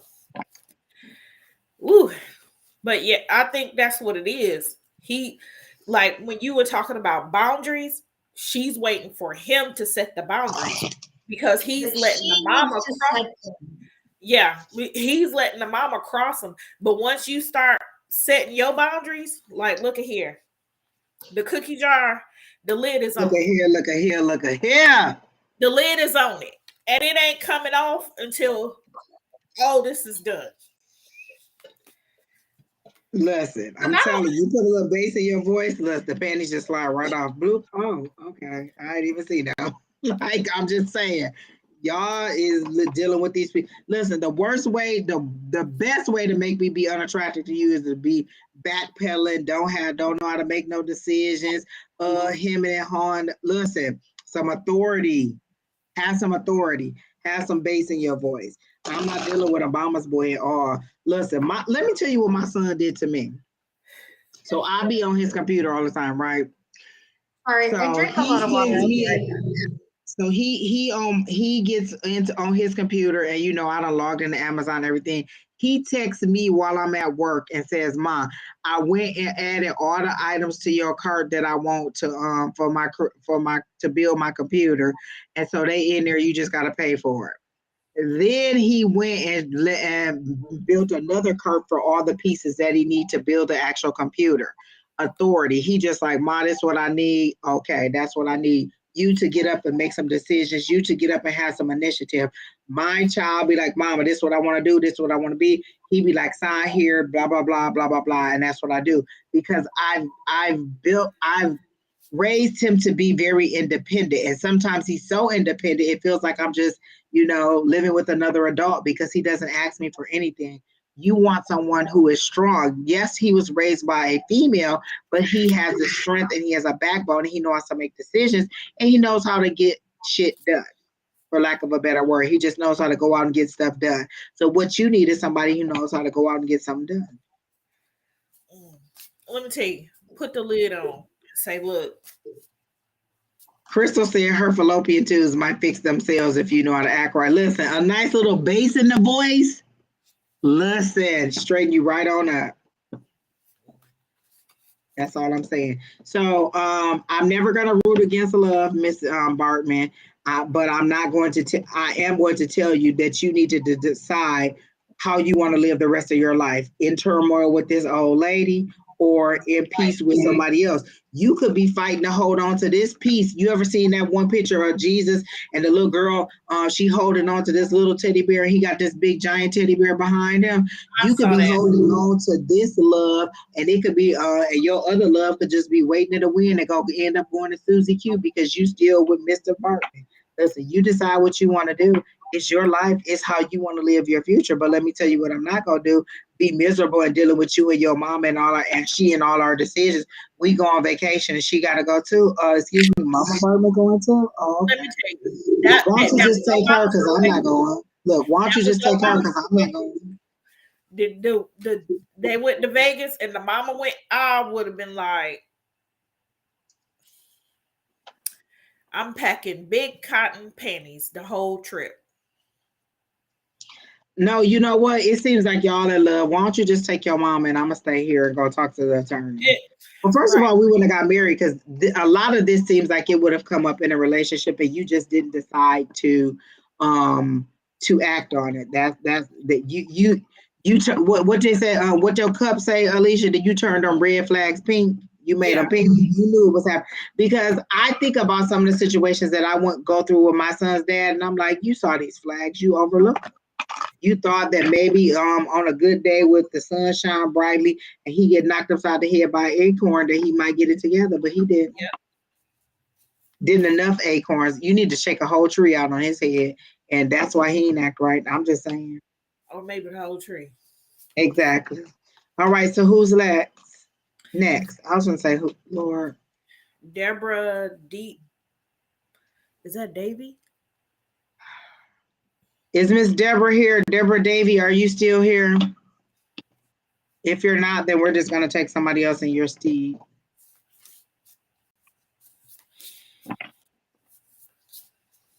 Miss Deborah Davy, are you still here? Going once, going twice. You're on Facebook, so I know it takes a little bit of time to. Hi, Miss Susan. Hi, Elizabeth. Oh, Elizabeth, sending you love and light and just all kinds of healing. Oh, this is a horrible time to lose someone in your family, and I'm just sending you so much love and light. Hey, Miss Susan. I love Miss Susan. Oh, you're welcome, Miss Bartman.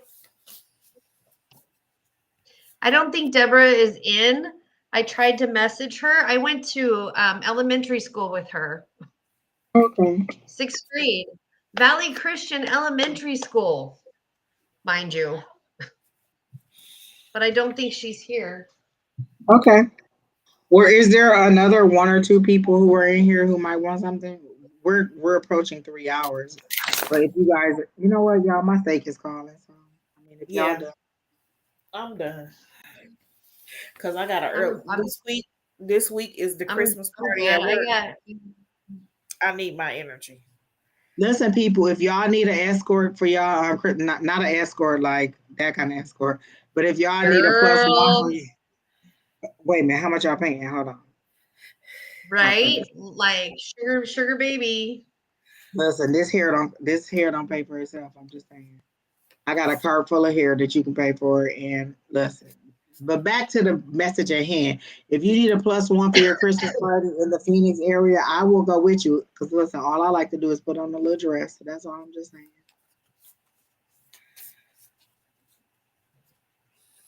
Can I get the next 3-month readings? No, because we already did that for you, Miss Divinely got it. I swear Don and them just did a reading. Listen, all our readings for you are the same. That man, that German. But Miss Divinely got it. If you'll stay for a minute, maybe somebody else get something different. I know what my reading gonna be for you, but hold on, we'll get to you. Miss Shauna Skinner. I feel like we just read her because that's Shawana. Oh, you know what? She was on Dawn and them live Thursday, and I don't know if she was available. I remember seeing that name because y'all know I watch every reading, and yes, I remember what question y'all put in there too. So I'm just saying, I remember you being on there because I remember Shauna going, is it Shawana or is it Shauna? You hear me? You have an idolic memory. That's just because I'm nosy.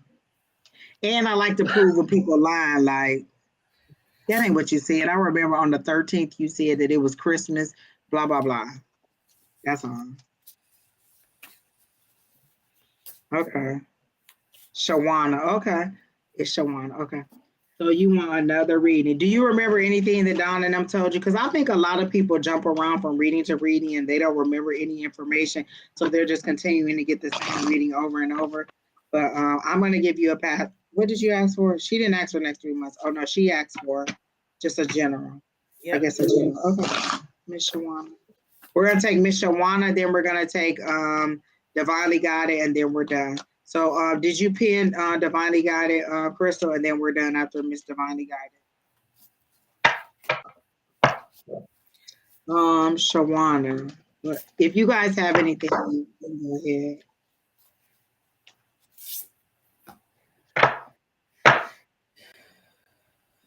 Okay, so immediately what I heard was Shawana needs to get up, get out, and do something. Don't let the something on the world pass you by. That's a song, right? What song is that? Get up, get out. I know what song that is. And guess what freaking card I pulled?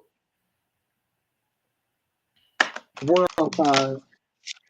Well, this is not Oracle. It's Globe and it's possibilities. Because you said get up, get out, and do something. So I pulled possibilities.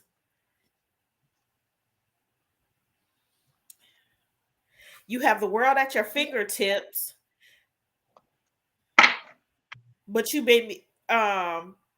might be making important connections online, preparing to travel, or literally moving to a new home. This movement, whether it be a relocation for a job, an unexpected trip, or a metaphorical journey of learning, may force you out of your comfort zone. So embrace it. So, yeah, you said get up, get out, and do something, and I pulled that. And it's Outcast, Get Up, Get Out. That's the name of the song. Yep. And it says you need to get up, get out, and do something. Don't let the days of your life pass you by. Yep. Don't spend all your time trying to get high. I don't know if you're getting high, but that's what I'm saying. So that's what I heard immediately. You need to get up, get out, and do something. You need to take some action. It's like you've been sitting back, waiting on spirit to guide you, but not acting on the guidance that they're giving you. Because a lot of people think that the guidance that they're going to receive is going to be some loud, boisterous voice saying, turn left at the light, there'll be a money tree, go and pick the money off of it. The universe talks to you in so many ways. You have to allow the universe to speak to you. So that's what I'm going to say about that. But go ahead, Miss Sheri, you can go ahead on that. So it makes sense because I did oracle cards, and then so I've got a closing circle, which is pure intent, secret doors, timing, and experience. And you were just talking like she's closed off. And then I got like peace, or the selfless, which is peace, impact, and importance. but then you're like, get up and get out. And I got an opening of the circle. And coming from my thought of it is that when you open circle, it's a ritualistic thing that you open with usually other people to let the divine come in, to let spirit come in, to let the things that you need to receive, your tribe, and all of those, the information, but you're not getting out to get your circle. You're not creating your tribe and your family. So at first I was like, I'm not understanding this, but when I was listening to the lady speak, I was like, oh, this makes perfect sense. Stupid light. Sorry. Fighting with my light. Man in the chat, Divinely Guided. Keena's not here. She abandoned us. She had to go to a baby shower. How dare she? Unless she's in the comments. Were you done, Miss Sheri? Yes, ma'am. Okay. So, oh my God, dang. Oh my God. Okay. So this goes right along with what I was hearing is that all of yours seem to be work related right now. That's what I got because I got wands. Wands is business, is wishes, is what you want. So I get that whatever issue you're going through. So this is a vision that I saw. I saw a building being, at first I thought it was being constructed. They were building a building, but now I see that the building is falling apart. Is your place of business about to go out of business, or is it kind of deteriorating because it's a building and the building is crumbling and you keep falling from one floor to the next floor to the next floor? So there's all these windows that I see. There are businesses that are offices, and you keep out, and not necessarily you are being demoted, but maybe the business reputation or the business keeps dropping, going lower, lower, lower. And you thought, no, I want to advance. I want to move forward. I thought this had potential. I thought I was going to get it. And so the card I got was the Three of Wands. Usually, is that the three? Yes. Usually the Three of Wands is about movement. It's about waiting for your ships to come in. You've already made the planning. You're outside of your kingdom and you're just waiting on the things that you planned for to come true. But in this situation, yours was in the reverse. And in the reverse, for this situation, they're telling me it's because you're confused with your career. You don't know what to do. Should I stay on this sinking ship?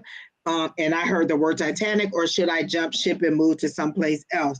Like, you really seem to be devoted to this company, but they don't seem to be devoted to their employees. So I feel like the job is the business is going down. Like this, it's like I see each floor falling. Boom, boom, boom. So the business is going under is how I see it. That may not be true for you, but that's the way that they're showing it to me, is that you're in this office building. The building has the building has started to fall apart, and now I can see in there because there's nothing to protect you in the business. So that's the one thing. But then I got that you're in that Queen of Wands energy. You can wish for what you want. You can set yourself out there. You can put your resume out there. This is a time for this is a time for employees. You make the decisions as to what you want. So you decide what kind of job you want. You set your intention on it. You update your resume. You look for those jobs out there. And come the new year, you'll have a new job. Or you can stay on this sinking ship. Right now, you're saying that that it doesn't seem to be, like, because I think I asked about was the business going under, and I saw a no, so I'm assuming you were answering that question. But what I'm getting is it's a sinking ship, and you have the ability to move on. Just, are you going to stay, or are you going to make preparation for the new year to be gone? But then I got that devil energy. This is that addiction. This is that codependency. Actually, it's not. They're saying no. As I was saying it, they said no. This is that pessimism.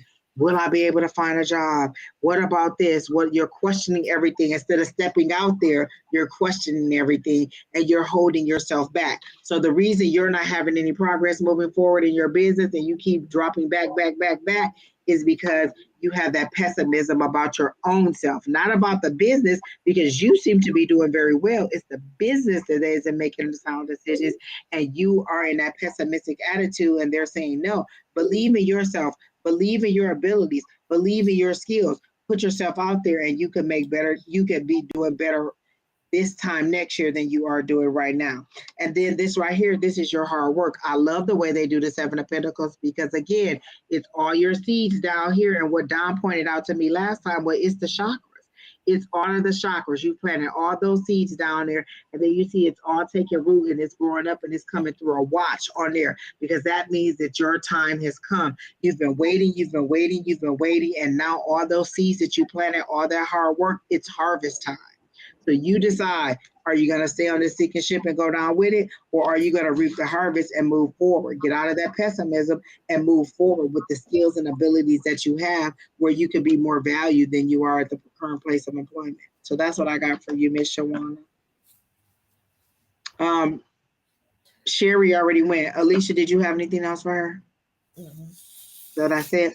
So, Ms. Shawana, I hope that helps you, but that's what I get is that you could be doing a lot better in your career if you would go ahead and believe in yourself and put yourself out there with your skills and ability and move on from where you are now. So that's what I got.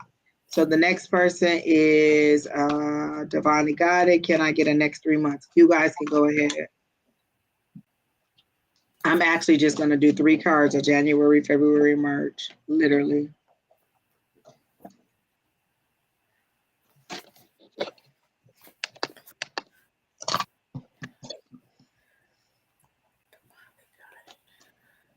Last name, is it Jean Domingo, whatever? No, I don't see a wedding on January 28th. So I pulled a 9 of Hearts, a 7 of Hearts, and a Queen of Hearts. So the 9 of Hearts says like new home, new family, a shift in family and relationships. The 7 of Hearts says the opposite of love, hate or terror, fear of another or danger. And then the Queen of Hearts is the soulmate, the client, the perfect ideal soulmate. So it looks like you have had a shift in your family and that or a shift in a situation, whether it's been or it's happening. And then it's going to cause a lot of problems. However, with that, you are going to eventually meet somebody that is going to fit comfortably with you and your lifestyle. Sorry, this light is really weird. It's going to fit comfortably with you and everything around you. So like there's a shift coming.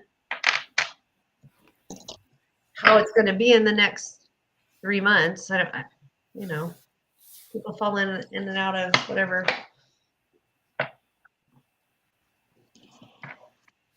All right, Alicia, you can go ahead. Well,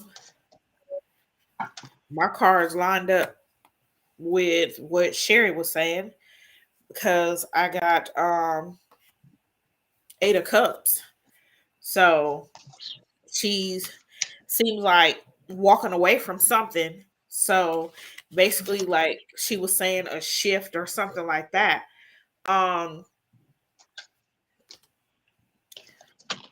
Then I got 4 of Wands, that community reunion, coming home, celebrations, or like people said, the wedding card. And then I got that the partnership, the lovers card.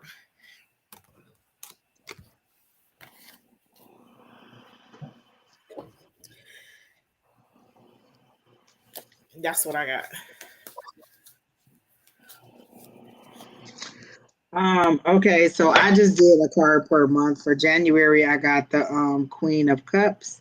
It says a choice to be made off of your feelings and emotions. So you have a very emotional decision to make. Dreams, empathy. It says your mother may play a significant role in your future events. So again, for January, I just got that Queen of Cups, that nurturing energy, and you having to make a decision based on your emotions. So that's what I got for that. So get ready for that. And then for February, it aligns with what they were saying with that ending. I got a 10 of swords. It's going to be a painful ending, but I do feel like there's going to be an ending. This is your February card. It's ending, it's defeat, it's backstabbing, it's betrayal, and it's finding out the truth about something. So that's what I got for your February. So it could be it could be what you have to go through in January will get you to this February. And then for your March, I got new ideas, new plans, and then I got unexpected financial gain because I got the Ace of Swords and then I got the 10 of Pentacles. So new sources of money coming in, or actually the culmination of your efforts, because the 10 of Pentacles is culmination. It's, you know what I'm saying, unexpected money coming in that you didn't know that was coming in. It's financial blessings, just good things, all material things that you've been asking for coming. But it's also that change of, it's a new beginning. It's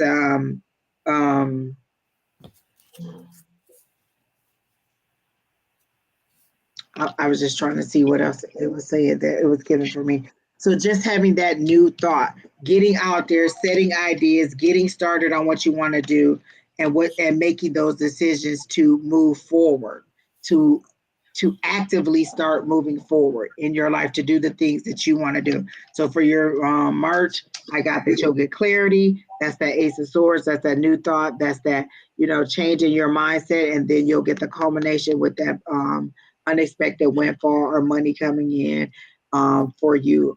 So that's what I got for your January, February, March of 2023. Do you guys have anything else? There was a question in there. Her name is Lightworker. She says, "Can you tell me what you see for me, 521, and Matt?" Oh, she put her birth date.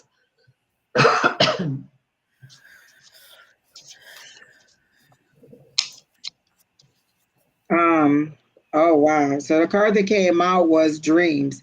So there seems to be many options. Like you guys haven't decided what direction you want to go. So there's many options that you could take. I got the 7 of Cups. So there means there could be good things, there could be bad things, but you guys haven't overall made a decision as to what direction you want to go. Are we going to move forward in a romantic relationship and be monogamous? Are we going to just kind of keep texting and or however we're doing it now? So you guys need to make a decision either way and decide whether you are going to move forward with this or you're not. Like it seems to be some fear in you from asking, well, what are we? Are we moving forward? Do you want to date me exclusively? There seems to be a little bit of fear as to what's going on. And instead of asking him, you came to us to ask us. When, if this is an intimate partner, if you can get naked in front of somebody, you should be able to ask him, hey, are we moving forward as a relationship? Or are we just, not, or are we just friends with benefits? You know what I'm saying? So you need to make that decision. You need to step out there. But I don't get any emotional attachment from him either way. Like I don't get anything from him. I don't get, I don't get him looking at you lovingly. I literally get you, and then I don't even see anybody over here. So I'm wondering if you guys have actually met in person and know each other, or if you're just hoping and wishing that someone would actually turn into something more than that. Because I don't get any kind of romantic connection for you two at all, nor I do get any warm feeling that you guys are in any kind of intimate relationship. So that's what I got for you, Miss Lightworker. Did either of you have anything for her? We got the two of clubs. I'm sorry, the 2 of spades, the 5 of clubs, and the 2 of diamonds. Oh, that too. That's that decision. I just said that. Yeah. Yep. The separation, the fighting, the falling out, the pushing buttons. So you guys are just constantly like, what are we doing? What are we doing? What are we doing? And then with the 5 of clubs, it's you have to work if you want it. If you want this to work, relationship to work, it's not just, yeah, we get along, we're nice. I mean, you have to work at a relationship. So if neither one of you are willing to work, or one of you is only willing to work, it's not gonna work. And then the 2 of diamonds is, it's a partnership. So as long as you guys are willing to both put forth the workable efforts, you will have a successful partnership. And that's what I pulled in my beautiful little playing cards.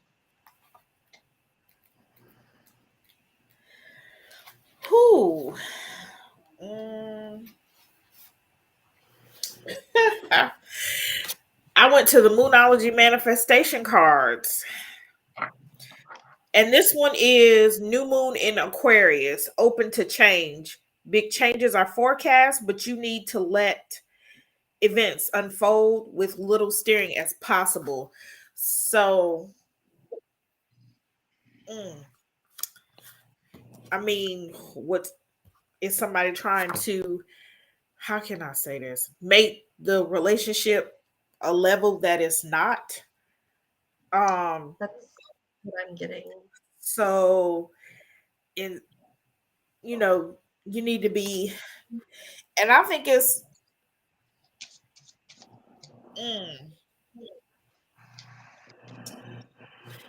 whew, I think it's a card that's saying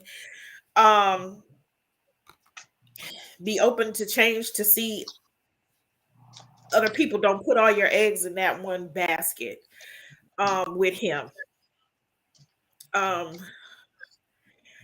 Whew, we met in therapy of Al-Anon 2 months ago and talk a lot, and going on a date in January. Okay, that's why I didn't get any romantic connections because Because they haven't been on a date. there's not, like, it doesn't seem like it's entered that space. We're still like, Yeah. I feel like even your meeting Like, in January is kind of like, hey, we haven't seen each other in a long time. Let's catch up. And you're thinking it's a date. So I don't know if you guys have set that parameters. Like, you need to define it. Like, I feel like you're reading a lot more into the text messages, into the messages that you're receiving that is actually there. So be sure that this person is on the same page romantically, because friendship wise, I may be available to you and talk to you. And, when you call, I text, when you text, I text you back. When you call, I answer because we're friends. But romantically, and you may be interpreting that as a romantic push forward. So be sure that you are understanding what the parameters of the relationship are as you move forward. Is this meeting truly for us to be on a romantic journey, or are we meeting to catch up? And I'm hoping that since we haven't seen each other in a long time, I can expect a romantic feel. Yeah, trying to make it more, because you end up hurting. He has no clue that you had certain feelings. And so I've been in situations where I clearly thought that it was understood that this is the direction I wanted to go. And then they're like, well, I didn't know you felt that. So it could be that they were lying and that they did not know that I want to go that direction, or it could be that I just didn't communicate that effectively enough. So make sure that you are on the same page when it comes to deciding how we're going to move forward. Where you're thinking we're in a romance and they're thinking they're still supporting another person in the struggle. Right. And that's how I got it, because I didn't get it. So we're at the 3 hour. Did everybody read Miss Lightworker? Mm-hmm. We're all done. So that is the end, guys. We've been on for 3 hours. We thank you all for participating. It has been a good show. We didn't have to cuss. We didn't have to fuss. We didn't have too many trolls. I did forget to do my little. We didn't have too many. Sometimes we'll have like a whole bunch of them. So this time we just had a few. Everybody, I didn't even do the prayer before. I forgot. Y'all got your tree up? I know you support Yule, Sheri, but do you have your tree up, Alicia? Oh, I don't have my tree up. I have my tree out. So you are putting the tree up too. What you need to ask is, Alicia, do you have a tree? Ever since Leia was taller than the tree? No. Mm-hmm. Oh, then there you go. I'm not putting up a tree at all because I moved 2 days after Christmas, so I'm not putting up no tree. Look, that's our step. Exactly. I'll show you my tree. I'm not putting up a tree at all, not even a little bit. And Amazon is gonna be my best friend when they come to buy my nieces and stuff their gifts. Like, oh, okay, she said gift card here. Actually, I'm just gonna go to Fry's so I can get all the fuel points. Oh, you for real got a tree? Do it sit on the desk, Sheri? Yeah. Yes. Oh my God, it's a desk side. Pooja, the list is closed. We don't have any. We were just we had just picked There. somebody because a couple people didn't show up. The list is completely closed. The list has been closed for probably over 2 hours because the list filled up pretty fast. And so again, Shauna will be back on in the morning, and Dawn and Susan will be on tomorrow morning. I mean Tuesday morning. Oh, that's cute. Now I could It do has that. I little could do a white little tree like that and put it right in the middle of my dining room table because we'll never eat at that table. So it has little white lights, and then I have blue or silver ornaments and Where do you get that a from? silver skirt. That is so cute. Borders. Remember Oh my when God. Borders was around? Oh, Terry T, you're welcome. You're welcome, Terry I've been T. killing it. I've been But killing it. y'all remember, like, pagans are the reason for the season, Beebs. That is true. For the desktop or Christmas tree. Terry T, I hope your schedule opens up so you can come to class on Tuesday. Because we have a lot of fun in there. We need you.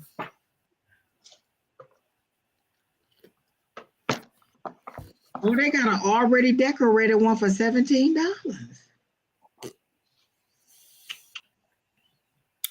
Oh, light worker, these readings are free. We don't take any money. Now, if you sign up for a private reading with either Sheri or Angie in their inbox, they do charge for those. But the readings we do online, we don't take any money. Notice I said Sheri or Angie.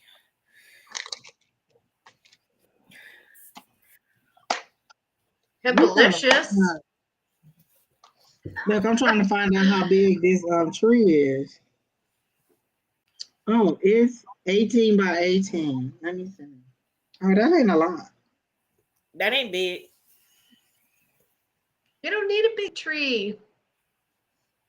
That's more than an 18 by 18. My tree is probably not. I can go get a measuring thing for it. I want to know how big your tree is. That's what I want. My tree? Yes, She that said little she got it tree. from Borders. Does Borders I even got it exist? from Borders. Borders Yeah, doesn't Borders even exist anymore. Exactly. That's cute. They have them at Target. The little different colored trees. My daughter got one. She got a white little tree that was only like $10. See, this one already decorated. It come with the ornaments and everything on it, and it's gold and white. Listen, I used to be so obsessed with cream and cranberry. My whole tree was cream 24 cranberry. inches, How much? 24 inches tall. Also 2 feet tall. So mine would have been a little bit short. I need 20. Okay, that's 2 feet. All right, let me look that up again. 2 feet tall. And she's black. She's a black tree.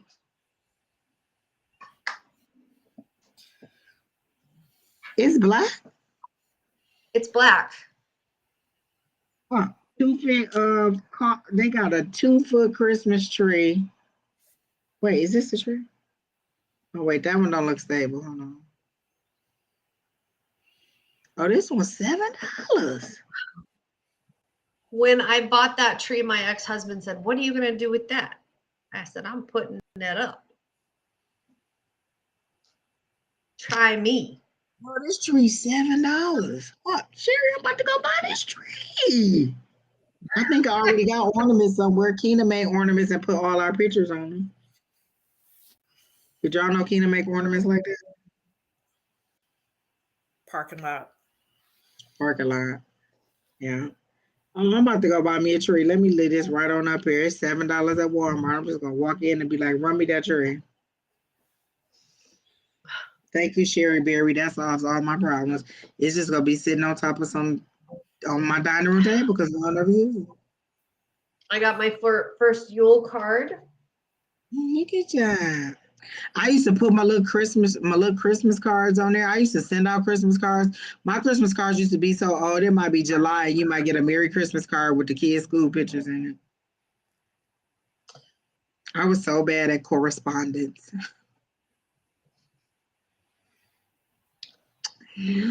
All right, guys. Well, we can go ahead and close it up, wrap it up, and get back to our regular lives. Plus, I want to go make me some French fries or some potatoes to go with this steak that I have in there because I'm hungry.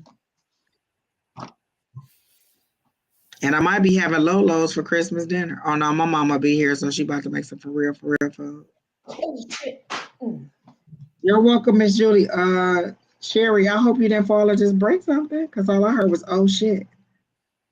No, I've been working on cleaning my station, and Tanisha's tea just fell on the ground and knocked stuff over. Let me say this. Did y'all hear that I packed 4 boxes, like 4 whole boxes full? I mean, they got stuff from the top to the bottom, 4 boxes. I can see my closet floor. That's just what I'm trying to say. I don't think y'all celebrating me doing it exactly, Sherry. That's what I'm saying. 4 whole boxes is packed. That's a lot. And I still gotta I go took buy my some car more. to I took my car to the car wash and let them clean it. Where did you go? I need somebody to do it in and out. I have a monthly pass, so I go to Cobblestone, and then I just paid extra for them to clean the inside. I wash my car a lot. That sucker's black, and it gets dirty quick.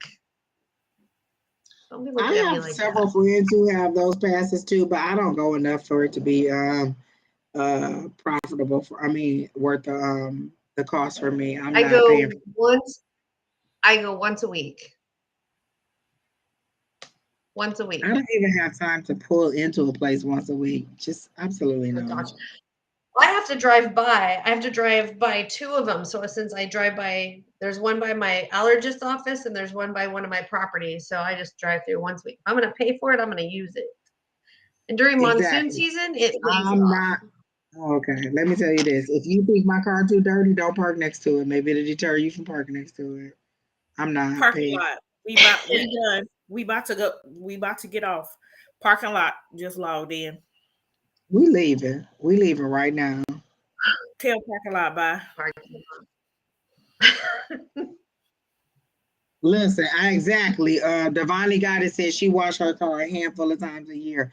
A handful mean when it rains. That's how it get washed. I'm not about to be going to the car wash. Or if I have to go to an event where I have to put on a pretty dress and I don't want to brush up against it, but I really just need them to vacuum. And you know what? I don't even need them to vacuum in and out. It's a place right down the street that got free vacuums. Oh, and the place that I'm moving, they got the vacuum center where you just pull on in and do it yourself. Free. Well, I was too lazy this time. I let them do it. Oh, you pay for it, so you need to drive in there as many times as you want. Yeah.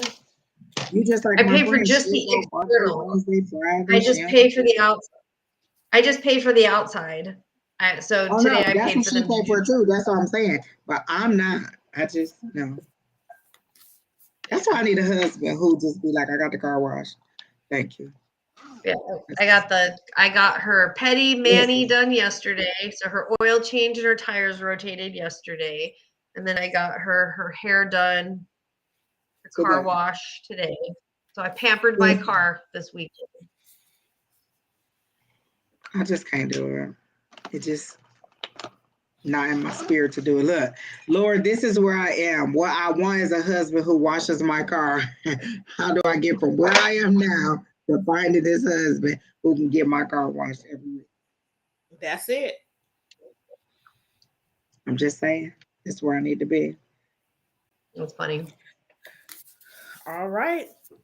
Same bat station, same time next week. Yes, Devani got it. Is that same place that I used to live in? Yeah, it is. Hi, Apex, Mita.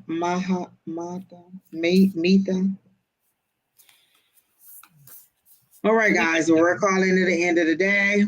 Thank you guys for tuning And in. We're I well over 3 months. See you all tomorrow on Shauna's Live, and see you all next week when we're all back together no, we again. already did shot. And y'all, Tuesday, me and Don gonna talk about Tuesday so we can make y'all mad in class again.